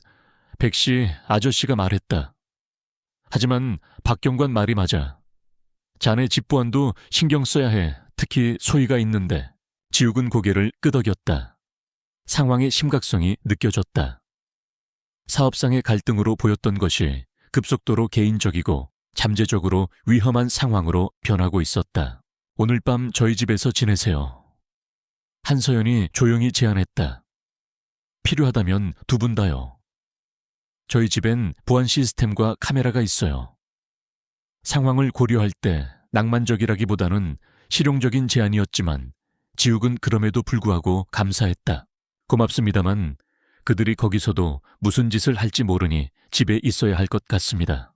그럼 오늘 밤 제 보안팀을 보내서 댁을 지키도록 하겠어요. 한서연이 반론의 여지가 없는 어조로 말했다. 영구적인 조치는 내일 논의하죠. 경찰에게 모든 진술을 마치고 백씨 아저씨가 카센터의 남은 부분을 안전하게 잠그는 것을 도운 후 지욱과 한서연은 각자의 차 옆에 섰다. 그날 저녁의 사건들은 그들 사이에 이전에 따뜻했던 관계를 극적으로 바꾸어 놓았다. 이 일에 대해 죄송합니다. 지욱이 손상된 착오를 가리키며 말했다. 저녁을 이렇게 마무리할 계획은 아니었는데 말입니다. 사과하지 마세요. 이건 오상훈 짓이지 당신 탓이 아니에요. 한서연의 표정이 단호했다. 오히려 이것은 우리가 올바른 길을 가고 있다는 것을 확인시켜 주는 거예요. 우리가 구축하고 있는 것에 대해 진심으로 걱정하지 않는다면 그가 협박 전술에 의존하지 않았을 테니까요. 제가 걱정하는 건 사업만이 아닙니다. 지욱이 인정했다. 그가 이 정도까지 한다면 소희도 위험에 처할 수 있어요. 그렇지 않을 거예요. 한서연이 그를 안심시켰다. 지금 당장 제 보안 책임자에게 전화할게요. 1시간 안에 댁을 지켜볼 사람을 보낼 겁니다. 그녀가 그의 손을 굳게 잡았다. 오상훈은 당신이 두려워하길 바라는 거예요, 지욱 씨. 이 모든 것의 요점은 그거예요. 당신을 후퇴시키고 앞으로 나아가는 것이 그 위험을 감수할 가치가 있는지 의심하게 만드는 거죠. 지욱이 답례로 그녀의 손을 꽉 잡았다. 후퇴하지 않을 겁니다. 하지만 이 싸움을 하는 동안 소희를 보호하는데 현명해야겠죠. 함께 할 거예요. 한서연이 앞으로 몸을 숙여 그의 뺨에 재빨리 키스했다. 좀 쉬세요. 내일은 법인 설립 서류에 서명하고 특허를 출원할 거예요. 그런 다음 오상훈에게 정면으로 맞서는 겁니다. 지욱이 푸른 솔마을의 조용한 거리를 운전해 집으로 돌아가면서 그는 그날 저녁의 일들을 마음속으로 되짚었다. 저녁 식사의 따뜻함과 연결감, 그들의 키스에 예상치 못한 친밀함 침입 사건의 충격. 인생은 행복이 종종 덧없고 손에 잡힐 듯 보일 때 바로 빼앗긴다는 것을 그에게 가르쳐 주었다. 하지만 지금 그들을 위협하는 위협에도 불구하고 지욱은 자신 안에서 낯선 결의가 강해지는 것을 느꼈다. 오상훈은 이미 너무 많은 것을 빼앗아 갔다. 그의 경력 명성 수년간의 직업적 성취감. 하지만 이번에는 지욱은 혼자서 그를 상대하는 것이 아니었다. 이번에는 그에게 싸울 가치가 있는 무언가 누군가가 있었다. 집에 도착했을 때 지욱은 마루 위에 놓인 유나의 사진이 익숙한 이해심으로 그를 지켜보는 듯한 거실에 자리 잡기 전에 모든 창문과 문을 확인했다. 이번에는 물러서지 않을 거야. 그가 조용한 형상에게 말했다. 오상훈에게서도 그리고 한서연과의 관계에서도 말이야. 당신도 두 결정 모두 찬성할 거라고 생각해. 밖에서 차가 멈추는 소리가 그의 주의를 끌었다. 창문 너머로 길 건너에 주차하는 눈에 띄지 않는 검은색 세단이 보였다. 운전자의 얼굴은 직업적으로 무표정했다. 그가 밤새 경계를 서기 위해 자리를 잡자 지욱은 이상하게 안도감을 느끼며 커튼을 쳤다. 내일은 새로운 도전들이 닥쳐오겠지만 적어도 오늘 밤만큼은 그의 집과 딸은 안전했다. 그리고 다가올 폭풍 전에 이 고요한 순간에 그것으로 충분했다. 3개월 후 새롭게 단장한 강한 안전 시스템 사무실은 활기찬 움직임으로 가득했다. 한때 푸른 솔마을 외곽에 버려진 창고였던 곳은 이제 엔지니어 법률 전문가 행정 직원들로 구성된 팀의 보금자리로 변모해 있었다. 커다란 창문으로 자연광이 쏟아져 들어와 안전 시스템 시제품이 완성되어가는 워크스테이션들을 환하게 비췄다. 강지욱은 중앙 작업 공간에 서서 젊고 뛰어난 엔지니어인 박유미 연구원과 기술 사양서를 검토하고 있었다. 그의 전문적인 변화는 뚜렷했다. 낡은 작업복에 기름때 묻은 정비공의 모습은 사라지고 전문 지식으로 존경받는 자신감 넘치는 기술 이사의 모습이 그 자리를 대신했다. 응답 시간이 아직 0.3초 정도 지연되고 있습니다. 박유미 연구원이 태블릿의 데이터 한 부분을 가리키며 지적했다. 큰 차이는 아니지만 충돌 상황에서는 매 밀리초가 중요하죠. 지욱이 말을 마쳤다. 가변적인 노면 상태를 고려하도록 예측 알고리즘을 조정해 봅시다. 그게 우리가 필요한 우위를 점하는 데 도움이 될지도 몰라요. 박유미 연구원이 변경사항을 실행하기 위해 자리를 뜨자 지욱은 잠시 주변의 현실을 음미했다. 불과 3개월 만에 우연한 길가에서의 만남으로 시작된 시험적인 파트너십이 18명의 직원과 상당한 재정 지원을 받는 완전한 회사로 발전한 것이었다. 특허 출원은 신속하게 처리되어 오상훈의 소유권 주장 시도로부터 그들의 지적 재산권을 확보했다. 익숙한 발걸음 소리가 중위층의 임원 사무실로 이어지는 계단에서 들려왔다.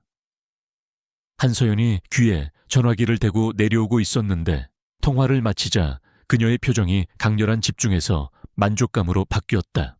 좋은 소식인가요? 그녀가 다가오자 지욱이 물었다. 아주 좋아요. 한서연이 그 옆으로 다가서며 따뜻하게 미소 지으며 확인했다. 교통안전위원회에서 저희 테스트 결과를 검토하고 싶어 해요. 저희 시뮬레이션 결과만큼 유망하다면 내년에 신차 모델에 적용하는 것을 신속하게 승인하는 방안을 고려 중이라고 합니다. 예정보다 몇 달이나 빠른 거네요. 지욱이 감탄하며 말했다. 아무래도 저희 예비 데이터가 누군가의 주목을 끈 모양이에요. 예상 사망자 감소율이 무시하기에는 너무 컸던 거죠. 한서연의 손이 그의 손을 찾아 자연스럽게 깍지를 꼈다. 이제는 업무 환경에서도 편안하게 나누는 작은 애정 표현이었다. 당신이 해냈어요, 지욱 씨. 당신 시스템이 늘 의도했던 대로 생명을 구할 거예요. 우리가 당신이 해낸 거죠. 그가 부드럽게 정정했다. 그들의 순간은 서류철을 팔에 낀 채 작업 공간을 가로질러 단호하게 걸어오는 김진태 변호사, 한서연의 변호사의 등장으로 중단되었다. 한 대표님, 강 이사님. 그가 평소 진지한 표정에 드문 만족감을 드러내며 인사했다. 오성산업건에 대한 업데이트가 있습니다. 그들은 회의실로 이동했고 김 변호사는 테이블 위에 여러 문서를 펼쳐놓았다. 법원에서 저희 가처분 신청을 받아들였습니다. 오성산업은 저희 특허권 주장이 완전히 판결될 때까지 그들의 열등한 안전 시스템 개발을 법적으로 금지당했습니다. 오상훈이 격분했겠군요. 지욱이 말했다. 격분을 넘어선 수준이죠. 김 변호사가 확인했다. 하지만 더 있습니다. 증권거래위원회에서 저희가 제공한 원본 시제품 파괴 공작에 대한 증거를 바탕으로 오성산업에 대한 공식적인 조사에 착수했습니다. 전직 경비원의 증언이 결정적이었습니다.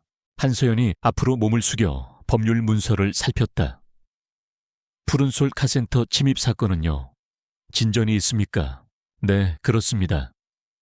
김 변호사가 경찰 보고서를 앞으로 밀었다.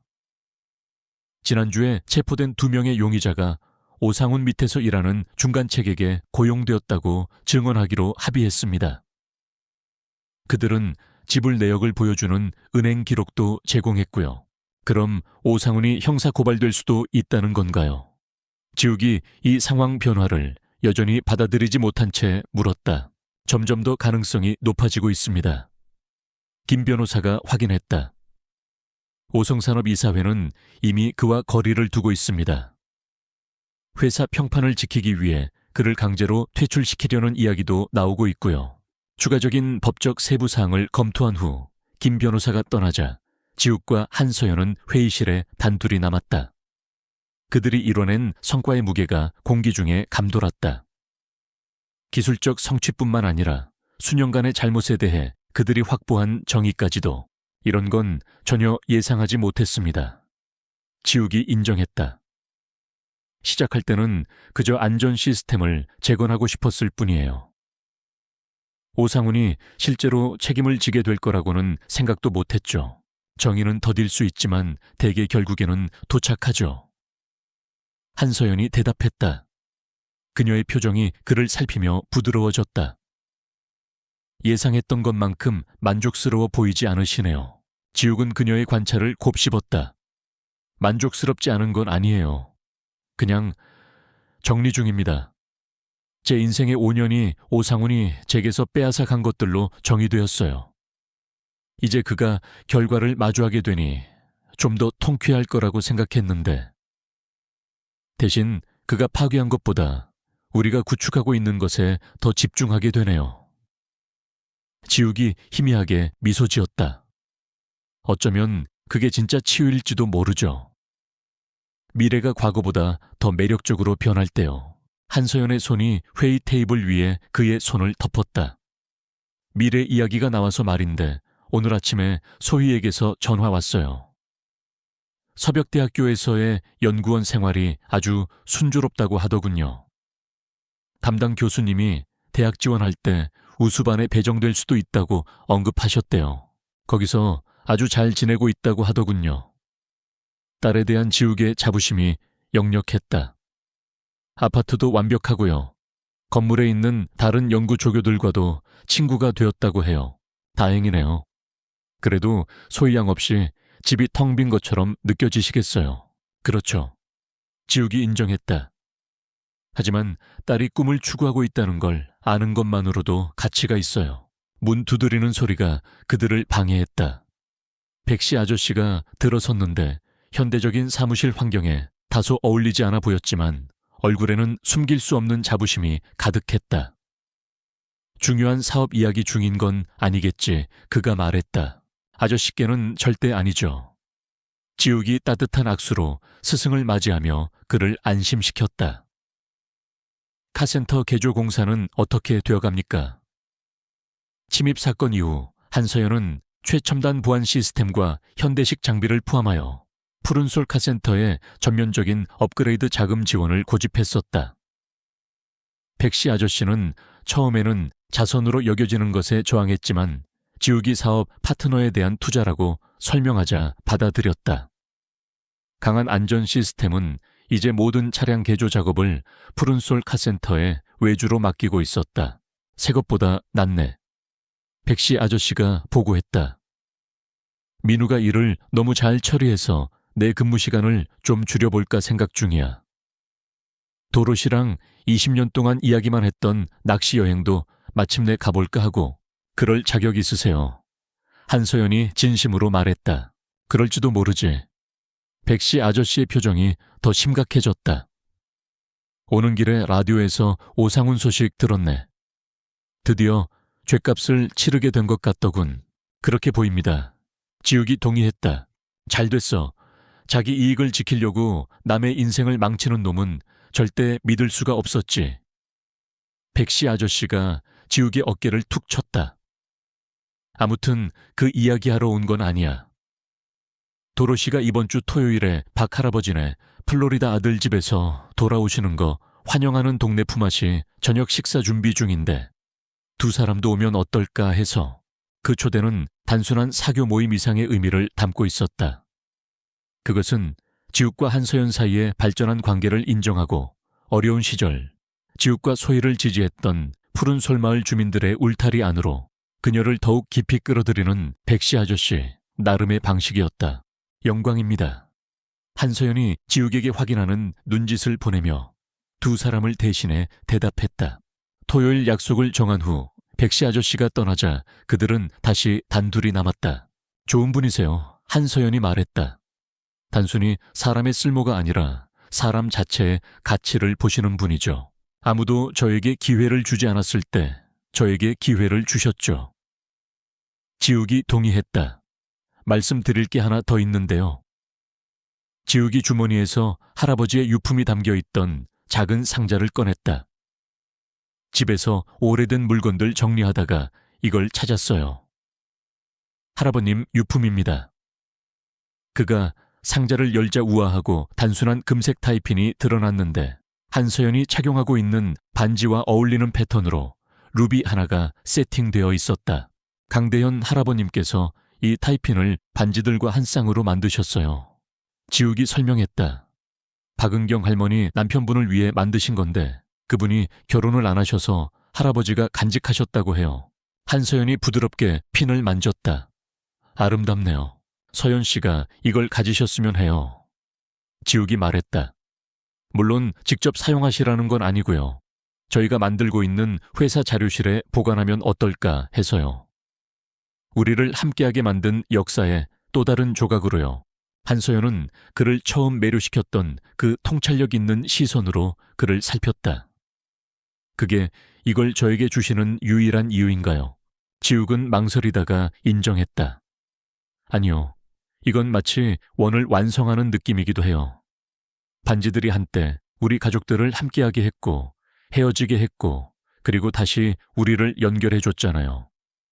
이 연결이 우연이 아니라는 걸 인정하는 것 같아요. 저도 그렇게 믿어요. 한서연이 부드럽게 말했다. 제 차가 고장나고 당신이 제 반지를 알아봤던 그 순간부터 우리는 서로를 찾을 운명이었다고 느꼈어요. 그 순간의 친밀함은 지욱의 전화가 울리면서 깨졌다. 그는 화면을 확인하고 약간 미간을 찌푸렸다. 박 할아버지였다. 근무 시간에 전화하는 일은 드문 일이었다. 여보세요. 지욱이 걱정스러운 목소리로 대답했다. 그가 듣는 동안 그의 표정이 걱정에서 놀라움으로 바뀌었다. 확실하세요. 네, 물론이죠. 바로 그리로 가겠습니다. 무슨 일이에요? 그가 전화를 끊자 한서연이 물었다. 누가 저희 집에 소포를 배달했대요. 박 할아버지가 제가 집에 없어서 대신 받으셨다고요.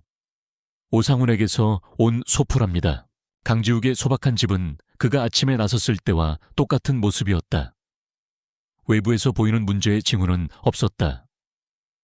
박 할아버지가 현관에서 그들을 기다리고 있었고 발치에는 중간 크기의 상자가 놓여 있었다. 1시간 전쯤 배달 트럭이 왔었네. 지욱과 한서연이 다가가자 박 할아버지가 설명했다.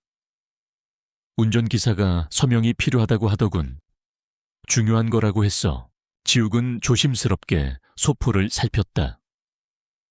오성산업 로고와 발신인으로 오상훈의 이름이 적혀 있었지만 다른 표시는 없었다.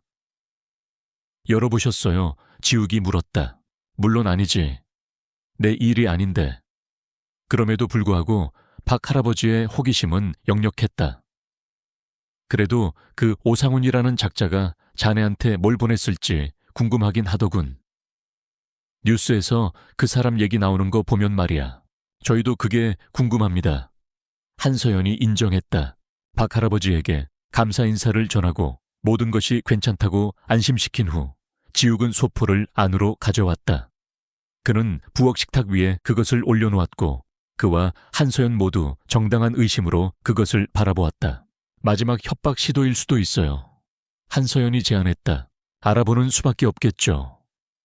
지욱이 조심스럽게 상자를 열었다. 안에는 보호용 완충제에 쌓여 1950년대 보석상 사진 액자가 들어있었다.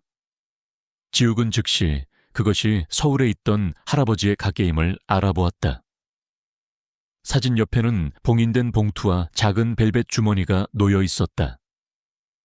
지욱은 먼저 봉투를 열어 오성산업 편지지에 적힌 편지를 펼쳤다.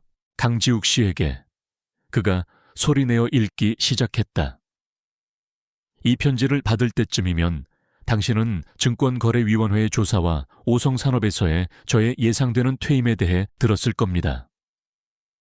제 아버지가 세우시고 제가 평생을 바쳐 지키려 했던 회사는 이제 저 없이 계속될 것입니다. 지욱이 한서연을 힐끗 보고는 계속 읽었다. 사과나 변명으로 당신의 지성을 모욕하지 않겠습니다. 5년 전 제가 당신에게 한 짓은 용서받을 수 없는 일이었으며 최근 당신을 협박하려 했던 시도 또한 마찬가지였습니다. 제 행동은 유산을 정직함과 혼동했고 체면 유지가 정직함보다 더 중요하다고 믿었던 한 남자를 반영한 것이었습니다. 우리가 아는 오상훈과는 다른데요. 한서연이 조용히 말했다. 동봉된 사진은 제 아버지의 개인기록 보관소에서 발견된 것입니다. 지욱이 계속 읽었다. 아버지는 화재 후 당신 할아버지의 보석상이 있던 건물을 매입하여 사무실로 개조하셨습니다. 그 사진은 해당 부동산의 역사 기록으로 보관된 것이었습니다. 지욱이 작은 벨벳 주머니를 집어 내용물을 손바닥에 쏟았다. 낡고 독특한 디자인의 변색된 열쇠 하나가 미끄러져 나왔다. 이 열쇠는 서울 제1은행의 안전금고 열쇠입니다. 287번 금고죠. 안에는 당신 할아버지가 급하게 도시를 떠나면서 남겨둘 수밖에 없었던 물건들이 들어있을 겁니다. 제 아버지가 화재 후 그것들을 입수했지만 처분하지는 않으셨습니다. 아마도 아버지 역시 저처럼 그것들을 입수한 방식의 윤리는 무시했을지언정 그 세공 솜씨는 알아보셨던 모양입니다. 지욱의 목소리가 편지 말미에 이르러 약간 떨렸다. 당신이 이겼습니다, 강지욱 씨. 힘이나 조작을 통해서가 아니라 끈기와 정직함을 통해서요. 야망이 저를 삼키기 전에 저도 한때 가졌던 자질들이죠. 당신이 만든 안전 시스템은 세상에 존재할 자격이 있습니다. 그것은 체면을 지키는 것보다 더 중요한 생명을 구할 것입니다. 편지는 간단하게 오상훈이라고 서명되어 있었고 추신에는 은행에는 당신의 문의를 예상하고 있다고 통보했으며 금고는 무기한으로 비용이 지불되었습니다. 라고 적혀 있었다. 지욱이 편지를 내려놓자 부엌에는 침묵이 흘렀다. 한서연이 그의 손을 잡아 자신의 손가락과 얽었다. 괜찮으세요? 그녀가 부드럽게 물었다. 그런 것 같아요. 지욱은 열쇠를 손바닥에서 굴리며 살폈다. 오상훈에게서 이런 걸 전혀 예상하지 못했어요. 때로는 결과를 마주하는 것이 사람들이 처음으로 자신을 명확하게 보게 만들기도 하죠. 한서연이 말했다. 이것을 구원이라고 부를 수는 없겠지만 사죄의 제스처를 담은 체념에 가깝겠네요. 어쨌든 그 안전금고 안에 뭐가 들었는지 알고 싶습니다. 지욱이 말했다. 다음 주에 서울에 같이 가주시겠어요. 소희가 아직 거기 있는 동안 방문해서 가족 여행처럼 만들 수도 있고요. 가족이라는 단어가 그들 사이에 의미심장하게 떠 있었다. 그들은 몇 주 동안 그들의 관계를 정의하는 것을 피해왔다. 직업적으로는 헌신적이었지만 개인적으로는 조심스러웠다. 아주 좋아요. 한서연이 부드러워진 표정으로 대답했다. 하지만 경고해드리자면 만약 우리가 가족으로 방문한다면 저희 어머니께서 당신과 소희를 만나 뵙고 싶어 하실 거예요. 제가 반지 연결에 대해 말씀드린 이후로 꽤 궁금해 하셨거든요. 저희도 준비된 것 같습니다. 지욱이 미소 지으며 말했다. 가족 이야기가 나와서 말인데요. 그가 주머니에서 또 다른 작은 상자를 꺼냈다. 이번엔 골동품은 아니지만 그 목적은 분명한 물건이죠. 며칠 동안 이걸 가지고 다니면서 적절한 순간을 기다렸어요. 지욱이 상자를 열자 반지가 드러났다. 엄청나게 비싼 것은 아니었지만 신중하게 선택된 것이었다. 할아버지들의 반지에서 봄 맞물린 원 패턴을 연상시키지만 실행은 뚜렷하게 현대적인 심플한 밴드였다. 서연 씨. 한서연의 눈에 진심 어린 놀라움이 어렸다. 청혼하는 건 아닙니다. 아직은요. 그가 분명히 했다. 그건 너무 이른 것 같아요. 우리가 함께 겪은 모든 일에도 불구하고요. 하지만 다음에 무슨 일이 오든 당신과 함께 그것을 탐색하는 데 전념하겠다는 약속으로 이걸 당신이 가졌으면 했어요. 한서연은 반지를 받아들고 눈에 띄는 감동으로 그것을 살폈다. 아름다워요. 우리 과거의 요소들과 완전히 새로운 무언가를 결합한 디자인이에요. 지욱이 설명했다. 우리처럼요. 한서연이 오른손에 반지를 끼자 늦은 오후의 햇살이 부엌 창문으로 쏟아져 들어와 금색 밴드를 비추며 벽에 따뜻한 반사를 드리웠다. 그녀가 그들의 관계가 여전히 진화하고 있음을 인정하는 의도적인 선택이었다. 이 모든 것에는 대칭성이 있네요. 한서연이 할머니 반지에서 지욱이 준 새 반지로 시선을 옮기며 말했다. 두 개의 반지가 헤어지고 잃어버려졌다가 몇 세대 후에 새로운 연결로 이어지다니요. 제 할아버지는 그 시적인 면을 높이 평가하셨을 겁니다.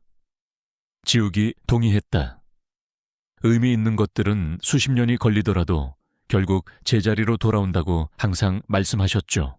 창밖으로 푸른 솔마을이 지평선을 향해 펼쳐져 있었다.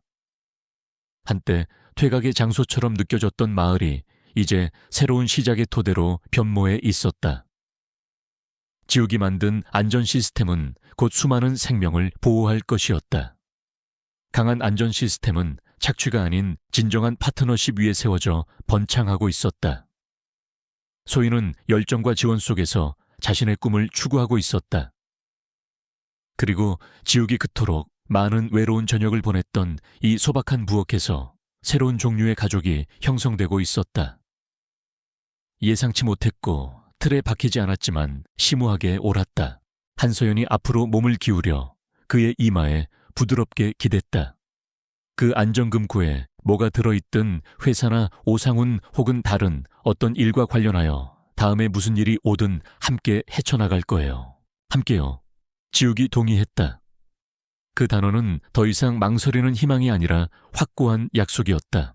푸른 솔마을 위로 땅거미가 지기 시작할 무렵 오랫동안 단순한 피난처에 불과했던 집은 새로운 시작의 조용한 약속과 때로는 인생 여정의 가장 예상치 못한 전환점이 정확히 우리가 있어야 할 곳으로 이끈다는 확신으로 가득 차 변모했다.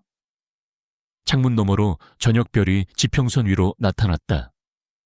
밝고 변함없고 영원한 별이었다. 마치 그들을 함께하게 한 반지들처럼, 그들이 신중하게 쌓아 올리고 있는 유대감처럼, 그리고 이제 그들 앞에 펼쳐진 가능성과 목적, 그리고 두 번째 기회에 조용한 기적으로 가득 찬 미래처럼 다음 주 강지욱과 한서연은 서울로 향했다. 소희는 서벽대학교에서의 여름 연구 프로그램 때문에 이미 서울 근교 한서 재단 아파트에 머물고 있었다. 그들은 은행에 도착하여 207번 안전금고를 열었다. 안에는 강대현 할아버지의 낡은 보석, 세공도구 몇 점 미완성된 독특한 디자인의 장신구들, 할머니가 쓰신 빛바랜 편지 몇 통, 그리고 가게의 오래된 거래 장부들이 들어있었다. 물질적인 분은 아니었지만 할아버지의 삶과 예술, 그리고 그가 겪었을 고난의 흔적들이 고스란히 담겨있는 값을 매길 수 없는 유산이었다. 특히 한만식과의 분쟁 직전에 기록된 듯한 일기한 구절은 당시 할아버지가 느꼈을 절망과 무력감을 생생하게 전달해 주었다. 한서연은 그 기록들을 읽으며 조용히 눈물을 훔쳤다. 그것은 그녀의 가문이 저지른 과거의 잘못에 대한 마지막 확인이자 그녀가 왜 이 모든 일을 바로잡으려 하는지에 대한 또 다른 이유가 되었다. 푸른 솔마을로 돌아왔을 때 그들을 맞이한 것은 새로운 희망의 공기였다. 강한 안전 시스템은 성공적으로 운영되고 있었다. 지욱이 개발한 안전 시스템은 정부의 예비 테스트에서 놀라운 결과를 보여주었고 몇몇 자동차 제조사로부터 이미 협력 문의가 들어오고 있었다. 한때 폐업 직전이었던 푸른솔 카센터는 이제 강한 안전 시스템의 공식 테스트 및 개조 센터가 되어 최첨단 장비를 갖추고 젊은 기술자들을 교육하는 장소로 탈바꿈했다. 마을에는 새로운 일자리가 생겨났고 떠났던 젊은이들이 돌아오기 시작했다. 소희는 서벽대학교 여름 프로그램에서 두각을 나타냈다. 그녀의 대체 에너지 프로젝트는 학계의 주목을 받았고 이미 몇몇 기업으로부터 장학금 제안과 함께 졸업 후 입사 제안까지 받고 있었다. 주말마다 푸른 솔마을에 내려오는 딸의 얼굴에는 자신감과 행복이 가득했다. 어느 토요일 저녁 지욱과 서연은 백씨 아저씨가 주최한 동네 품앗이 저녁 식사에 참석했다. 푸른 솔마을 주민들이 각자 음식을 조금씩 가져와 함께 나누는 소박하지만 따뜻한 자리였다. 박할아버지, 내외 이선영 선생님 카센터의 민우와 상철씨, 심지어 한때 경쟁자였던 백이태 사장까지 모두 모여 웃고 이야기꽃을 피웠다. 한서연은 더 이상 서울에서 온 부자 CEO가 아니었다. 그녀는 이제 푸른 솔마을 공동체의 일원이었고 주민들은 진심으로 그녀를 환영했다. 지욱은 그 풍경을 바라보며 가슴 벅찬 감동을 느꼈다. 이것이 바로 그가 오랫동안 꿈꿔왔던 평범하지만 따뜻한 유대감으로 가득 찬 삶이었다. 그날 밤 저녁 식사가 끝나고 모두가 돌아간 뒤 지욱과 한서연은 그녀의 호숫가 저택 현관근에 나란히 앉아 있었다. 호수 위로 별들이 총총히 떠 있었고 귀뚜라미 소리가 정적을 채웠다. 모든 것이 제자리를 찾은 것 같아요. 서연이 조용히 말했다. 할아버님의 유품들도 그렇고 당신의 일도 그리고 어쩌면 우리도요. 지욱은 그녀의 손을 잡았다. 지난 몇 달 동안 그들은 사업 파트너로서 그리고 인생의 동반자로서 서로에게 깊이 의지하게 되었다. 수많은 위기와 감정의 소용돌이를 함께 헤쳐나오면서 그들의 관계는 더욱 단단해져 있었다. 할아버지는 의미 있는 것들은 수십 년이 걸리더라도 결국 제자리로 돌아온다고 하셨죠. 지욱이 말했다. 우리가 만난 것도 이 모든 일들이 일어난 것도 어쩌면 그런 의미였을지도 모르겠어요. 한서연이 그의 어깨에 머리를 기댔다. 저는 운명을 믿지 않았어요. 하지만 당신을 만나고 우리 가족들의 얽힌 이야기를 알게 되면서 어쩌면 보이지 않는 손길이 우리를 이끌고 있었던 건 아닐까 생각하게 돼요. 그 손길이 무엇이었든 저는 감사합니다. 지욱이 그녀의 머리에 부드럽게 입을 맞췄다. 제 삶에 다시 빛을 가져다 주었으니까요. 그는 주머니에서 지난번 서울에서 돌아온 후 계속 간직하고 있던 작은 벨벳 상자를 꺼냈다. 이번에는 망설임이 없었다. 서연 씨. 그가 상자를 열었다. 안에는 그가 직접 디자인하고 세공한 반지가 들어있었다. 두 개의 맞물린 원이 영원한 유대를 상징하는 할아버지의 반지에서 영감을 받았지만 훨씬 더 현대적이고 세련된 디자인이었다. 중앙에는 밤하늘의 별처럼 빛나는 작은 다이아몬드가 세팅되어 있었다. 이건 약속의 완성이에요. 지욱이 말했다. 우리의 과거와 현재, 그리고 함께 만들어갈 미래에 대한 약속이요. 한서연 씨, 저와 가족이 되어주시겠습니까? 한서연의 눈에 눈물이 고였다. 그녀는 천천히 고개를 끄덕였다. 네, 지욱 씨. 기꺼이요. 지욱이 그녀의 왼손 약지에 반지를 끼워주자 그것은 마치 처음부터 그 자리에 있었던 것처럼 완벽하게 어울렸다. 그들은 말없이 서로를 안았다. 호수 위로 쏟아지는 별빛 아래 두 개의 반지가 그리고 두 개의 마음이 영원히 하나가 되는 순간이었다. 몇 년 후 푸른 솔마을은 과거의 절망을 딛고 활기찬 혁신의 중심지로 완전히 탈바꿈했다.